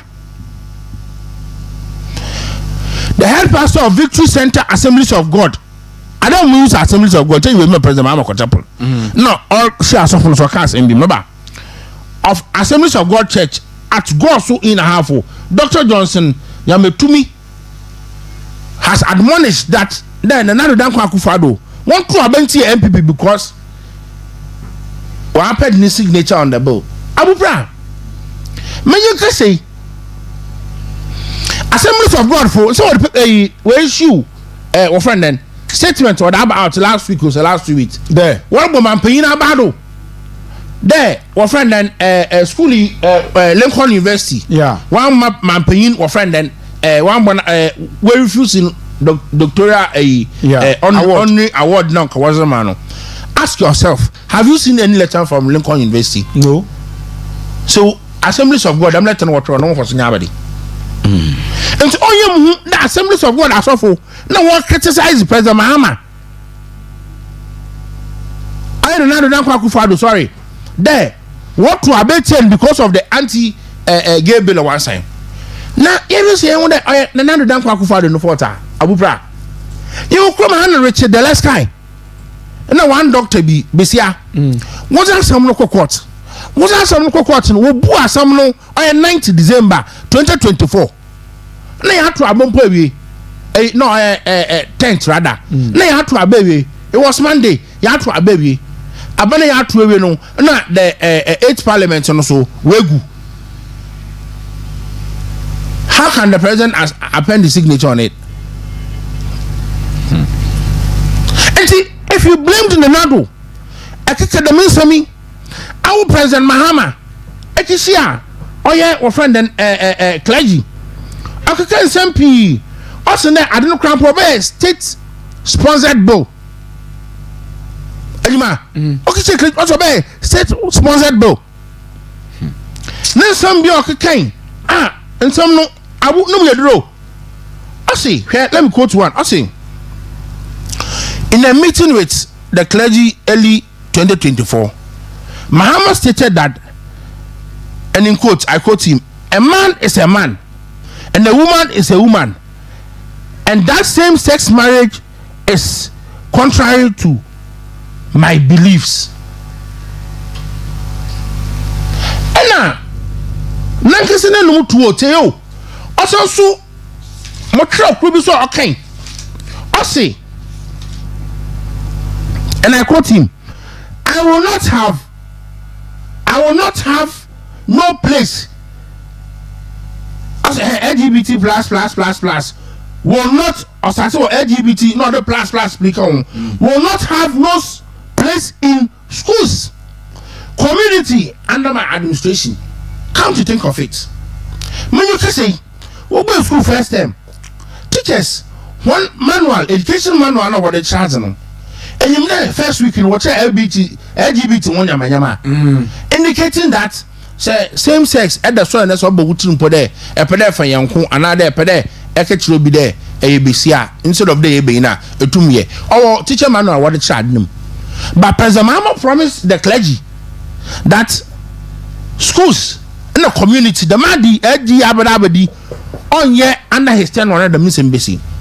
Okay, now the missing in there say na sofo as my friend sofo you pay not to them e okroma ha na baka cement us na one way then omo be kasa fa bia no omo tan no Omo time excellency. One not turning. I'm not make a promise now. I will pray. Dabi. After biometric report, what the I said that 96% of Ghanaians are against such act. No, I'm not making a report now. Why they announce of be num? What the young people have to when you Sabio when you man wording coaches some Okroma. Why they announce of be num? What the young people what I wallpaper? No one can say wallpaper lechi. No one can send bia. No one you for soon. Okroma. Obiara nchi obiara o no obiara nchi no obiara wonu mi nsam no so only kawa mo a ana am na meka gina ho mfra asofo mhia wan meka da masam no mo to won anyim da hwe abupra ebinum de kwaya one asori dem de kay preaching against MPP abana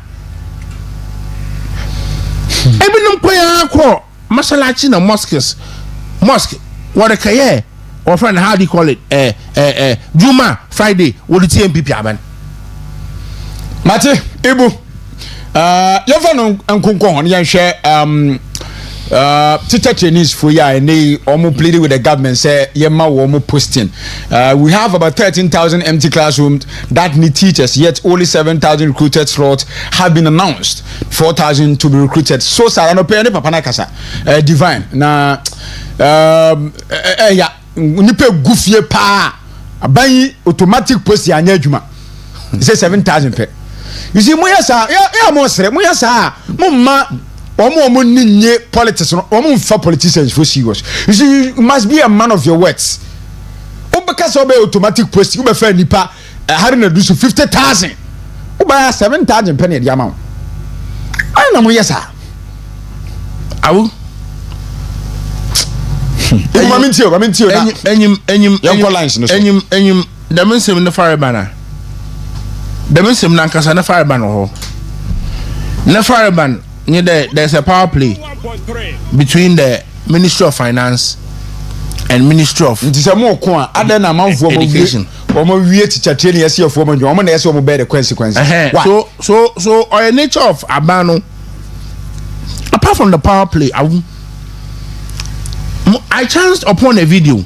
President Mamodu baby nimpo or the damn movable speaker you know this card.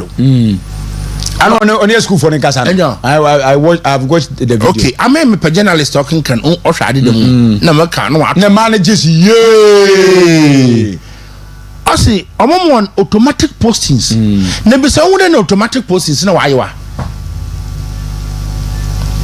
The automatic postings no under the tenure of Dr. Mahmoud Baumia. Na do dan kwa Akufo-Addo. I see. Men moto backlog of teachers are. Na etei menyem obi interview. Ba na metei joy akubi wo interview what say I say one national organizer. Kodo base no interview. No say the man some EBC 2013, 2014, 2015. Teachers here adwuma 3 years. What you on court 3 months. And see MPP about what 98,000 teaching and non-teaching staffs are. Now why you won't show one cow? Then a prayer, Dr. My Chopoku Pempe, Otu one cow, no what to know, what's it? Legacy arrears 98,000. No, so Domama one. Fast forward, MPP Ababenum. None others know. Teacher training for no. If I would to Kumasi. No, I'm a Cape Coast. If you Western North, no, Africa every weekend go Cape Coast because of degree. Let me turn all the teacher training colleges into degree awarding you will not go 4 years. No, here more one. And more from an more one or so. Besides that, more from an away more one now. The Beno. Apart from the backlog, I know what's in a fee. Now one posting one what's in a fee because of the IMF conditionalities. One posting one or something to the backlog 98,000 or the payment plan will to one cow. Next time fooling in also or posting one to 2024 for now, 23 for now. No why a national service 2024 no. And tell him that a real school 2023 now. A national service a boy 2024. What we are 2024 now, other was start the process now. One the teachers 10th May 2024. Woma nurses financial clearance. Ngono bu we one no July nko we a was start process na by November December na wa teachers also financial clearance na fofi anto ata na ba aboto do. Do you know that the 2023 batch they are home? Yeah. The 2024 batch they are home. And the 2025 if we are once we your service 2026 they don't know their fate. Coupled with those who are going to graduate this 2026 academic year. Until now, teachers camp we be 4 batches with you. Teachers, you'll be 4 batches with you. How come? How? Equibi chama bazi o si bedebu. MPP abroad every year na we juma da ho. And not what happened there. Sell vacancies for classrooms anabu. And say vacancies for classroom. And so abana I promise one that automatic postings and only one then. Now one else be anchored to onful. That you are beni be obey and all ones in pony jimpo bochum. Now we are promising automatic postings so they me. No koto abaman. And let me you can say at there. Apart from teachers, yeah, we recruit one. At the one sir. MPP time one phone with room now. You know better what to went to your account. At them, once was work for Ministry of Finance and that. Or pick ticket, and then Ministry of Finance. So when your response to be obey the cocoa farmers 1 dB, over the home at datching. How come Abana catch in there? The economy why resilient? Finance Minister and the economy why flamboyant? The economy President of France. Okakacha Macron there yan economy jina nando aba sama ba na economy ojina nando dollar ko form inflation wo form want to employ teachers abu economy ojina nando are resilient economy a obutu wa stand any shocks international shocks we are as they portrayed. Now they can't even employ teachers. Allowance is what you want to. Now those who have worked for 12 to 30 months, they are not paying them. A resilient economy, a robust economy. We sit down and ask ourselves, are they managing the economy offline or online economy? Because I'm there. Online, you know, on your work chain, ever offline now until them 13,000. What's offline? 7,000. 7,000 no crampo. Are you wrong? You know the reason why? What's the sound at 7,000? 2,000 year or friend and teaching on and tuition by 4,000. 4,000. Yeah. But we have a deficit. What's in the fee? Now until what pay lamb why there? My MPP time. Yes, also by Burnham now. You bought 3 Nibino. Abu and you know so answer. No more payment planner. And I'm also because street so. One more payment plan. Payment plan or one more nanka. What from then over start match no. Match now some won't pay about scan and count. As a teacher constitution we say the president is a product of insult politics. So why were Bronya and Baba Mando arrested under his watch? Kevin Taylor has insulted all but got charges withdrawn and state security when he came to Ghana. The hypocrisy is unbearable. JDM and NDC must not forget about power shift. If NPP returns and arrests the architects of insult politics, nobody should complain. Greetings to Honorable DKM and Honorable Mavis in Cancer. Buadu, thank you so much for your message. Say Emmanuel, I say good job.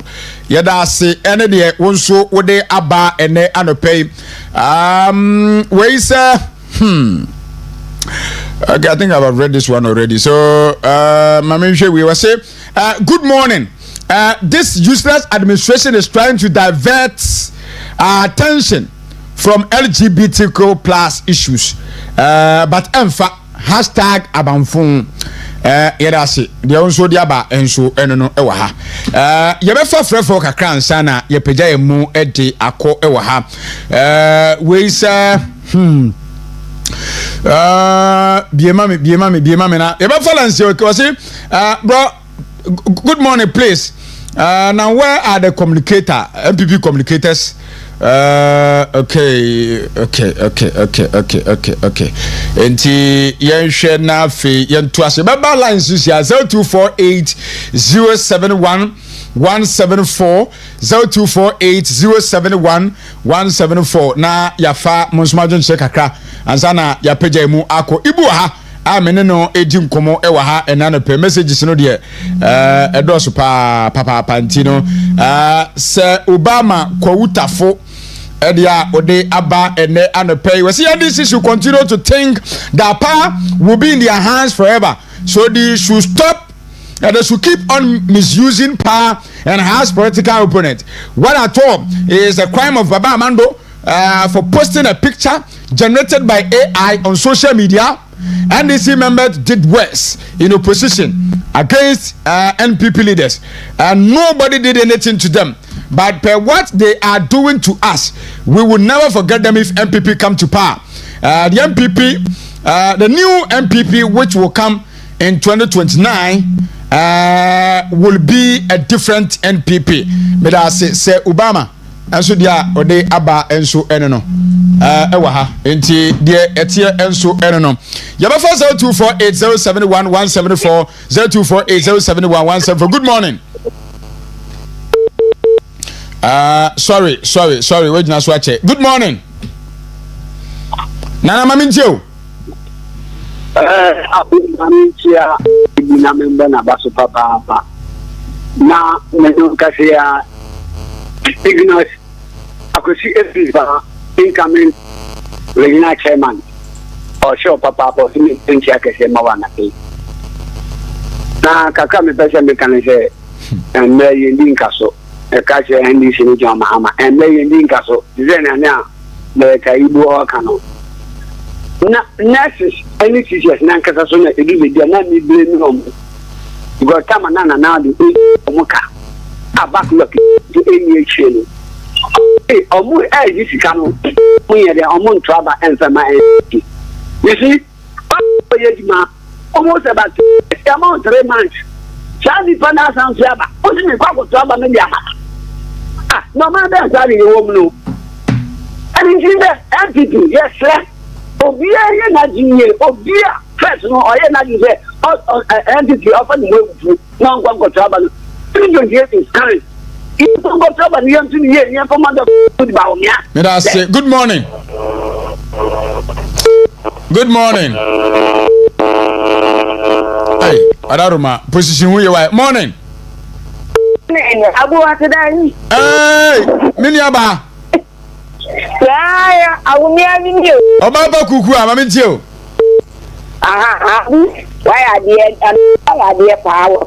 Baba for na na se mi show we see kwado omo to me dey me picture no mo dey mo anima to se ku me se monkey omo ye pade we ni na ku fada nko omo hwe e fa ma ha mo to o to oye ma ha mo to we o so oye eni onye ready ye ni na ye be ko free afi ni ye be di na tampa me hu so ye ye be di na tem ye be di o ma tampa mo di de e ku fado e ba ya ka hwa nkyere wo o ye ka ka kyere wa na wu ta wu so ye eni omu ye ready for any to for ya da se atemlidi enye ai atemlidi enye. Good morning.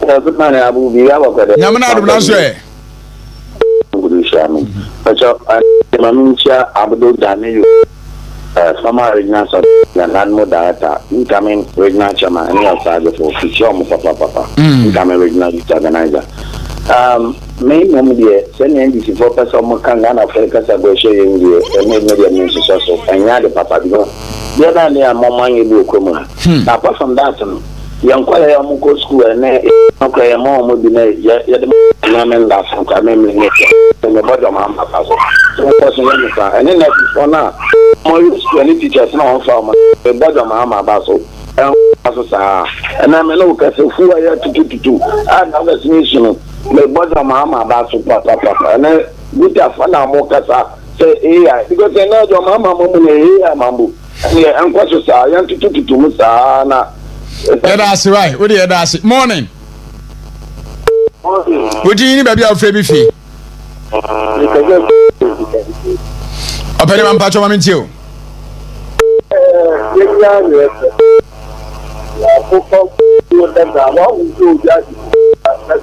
Wadaruma online now dey frame no mpacho perfume fufro why na online no emunye claim mami. Good morning. Good morning. Wodi baby afrefi. Good morning. Pardon ko me nka tefia. Openi mamintio. Hello. Mpacho mamintio. Then say adia FPP for yeah no. Enya nya sabi o. Ye bemma wo mo na ye bemma fia wo papa. Le jama say. Yeah, that's it. Good morning. Good morning. Hey, okay, yemfa we. Matio. Yes, sir. Wodi ni baby afrefi. I'm a far first step. Open mamintio. Patropi, wages for God and country. Everything that is going on today. And so we are taking very good note of that. Yeah, let's say again painful. The more Ochina tables 10 and we start visiting NDC with the same thing. Then they will be calling us and telling us drop for the sake of the country. We will never allow that, and we will never respect that. Whatever will come to us, you see, all continue and we will swallow the pain on it. I want for bro Ibu. Good morning. Hello, good morning. Mbato, udi ni baby of frame fi. Thank you. From kwesi ebo. Kwesi mamintio. Yo, the master and Mr. Kong. Akasim bacho yentio why kasegu ayifunu mam why na yentio that's it no mam tell am kind I'm the power and the mama na obiala abana di no go no akwete issue no win yanso yada say good morning. Morning. Hey, asemo. Onya line so aba pa ubi pa ba. Good morning. Good morning. Okay. Yemfa we. Good morning. Good morning. Udi maybe afrefi.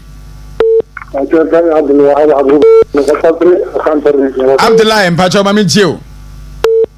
Mama what you say? Obade adom. Yes. Yeah, question you now no yet blame them my pay for no can. To be 101.3. So one my part and power. More say. The police station organizer 6 years. But now because they are money free part in the moment. So threatening every crowd one foul call. So some is for no more man go school, no more for national security near the other. The internet the two about one corner on my part. If your best friend paying for the way no more from that. And one function and say no.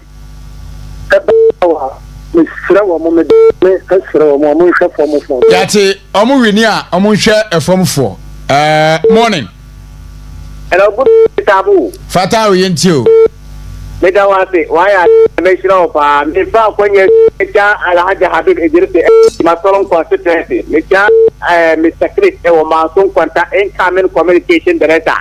I am the watch chairman go to me chairman ba ko pe incoming national chairman. Chairman want to me die tam no so na obi ye na agi so be campaign asia ma ye ba tira no ba bia obagina. Asama obi afi enim no. Ni tabu. Sisi dada hanyema efe ni tabu. Ndingira amfabo eno akobumu kwa sipiyete akade na kendi seporo apa. Because ye wa friend kana na petumi no oba akobumu kwa sipiyete. Oti omuntu abam dala abamo mu school. By 3 months. Sisi mino kate eno NDC what you on chance and you for say you defend us no ana me see woni pa no kurampo no anta be ka sam kurampo on jindi Obtain a look at some cramp, and this one said, if I was in the don't run and mama, and you say, maintenance, and remember, never for some and say. And to Mr. Ghana, for young some are more about me. Yeah, you on them points over only won't be more. 2028, I bet to have a month of good morning. Good morning. Boss, would you need a bit of free fee? That's all. Medina, Nikasabu, okay, Mamintia, I didn't say. That's Mamintia, in I'm here. To me, Dabia Metak. If people deny that, oh, here Ghana, Tanyatema Untimi and a television station, TV station, Wakasama in Pipia. With me, but some who say, TV station, radio station, our Ghana, I end this walk, what dear now. Natama Untimi, I am son. But this is our panel. I are Isha and Lanyakum Pontini. Obiaba contest beyond one katina. The American end this form of Korka. Say, woman, a dear Amfata, Ukaka, Sophia and Panak, and Panak. Also here, hello, Hamina, Pass, come on, Womuku, now I'm Roberts, I got Jomwa, I am Repu, I am Tika. Sasa Hamina, and Diano. Master was too much when I say, woman, yes, I am working here because woman secretary had the until woman, yes, the only now, Mr. because a complaint about pet. When you coupon, where about pet, let us see young folk be able, but I want to make chat on that, yes, so. Abu, Master Party, many neither, only in Irish him. Yeah, in Irish him now, Enum soon cannot pay. Now, and I so. It's maybe be able to do a party no so means in the now. Yeah, CC a reorganization or could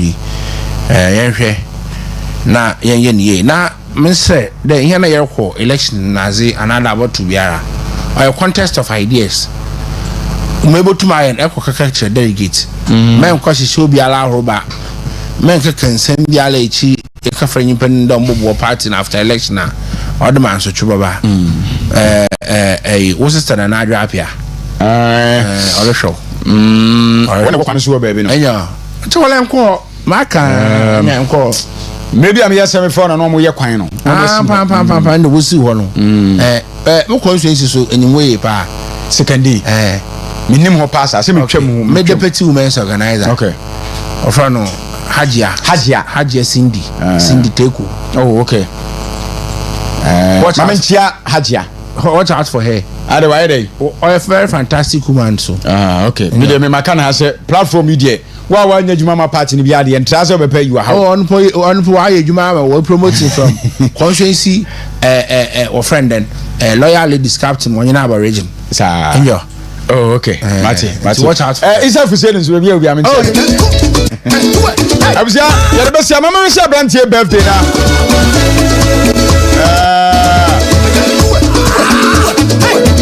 It's a special good morning to you. Okay, you will have an account. Okay, I brought you. A fellow Nana Ayisibuate, where hotel manager Nana Ya Tutua guest house. And then birthday, happy birthday to you, Nana Ayisibuate, way free, Calvin Boaten, a Prah Unit committee chairman was so happy birthday. When you make show when you are come so dem apara na the one assassins be awurade mu a na won sa enka ene mu amuduma wo da nyina no happy birthday to you all. When you shamo once again madam asia no am wish me birthday wishes ni nya thank you so much. Let shamo na member of parliament edema de so mu o tafu pankro no Ra Eco Vincent Asifua MP Yejumedi bi operation fix all lights ewo nimpasua so na ejuma Eco Vincent Asifua eye wo otafu pankro no bura dwene tiase so street na ekwan sum nyina wasase de nkan eguso na onam wonu okopie aya NDC one more constituency office. One more. I'm because Jose Sumtum. Woman, one year, Sum. And that woman saw my car, woman for Bob Bohomana. And a Vicent as a vibrant member of parliament. What they Bob seen now, NDC. Party office anymore nama ho yesrei ewo otafo pankono MPN dis fo nso mo da sepa adwuma na wo ye no otafo no ano hye wonyamisha na onyu akoma so ade ma anapa me be se afem bare maba na akura do abupra wachama ba ye sanche abra se wa mani apon Samuel Tinko kwabra yaro DJ Bono osikane from Pomanso beda ma se na me adma boto afa ikasebo no ebeba enu amomfa nche nya technical problem kakra etina kasebo no ama to ofo no ena aye ukwada ebofo a she osikane from Pomanso na onfa omane mpuntu onfa mbrɛ nsɛm wo asisi amamuo bɔne akoso emu nkomodi anya ɔrebɛba na me hyɛ mo na anra Atletico Madrid adwuma na mo yɛyɛ Barcelona fo no saa no saa ana yakɔyɛ ho ahwan turnover ana yakɔyɛ ho ahwan comeback anra ne jasa Atletico Madrid edia mumu yi wo mu furu nkra me pɛ me nya Atletico ni Real Madrid ni bagofo man no kasasa na enenso enewukuro ena asem kase besi ena asem besi Real Madrid ya buy wonders will happen today omo nyini ene me abusia mapon nyame yadoma e be sia bi good morning bye bye I'm out.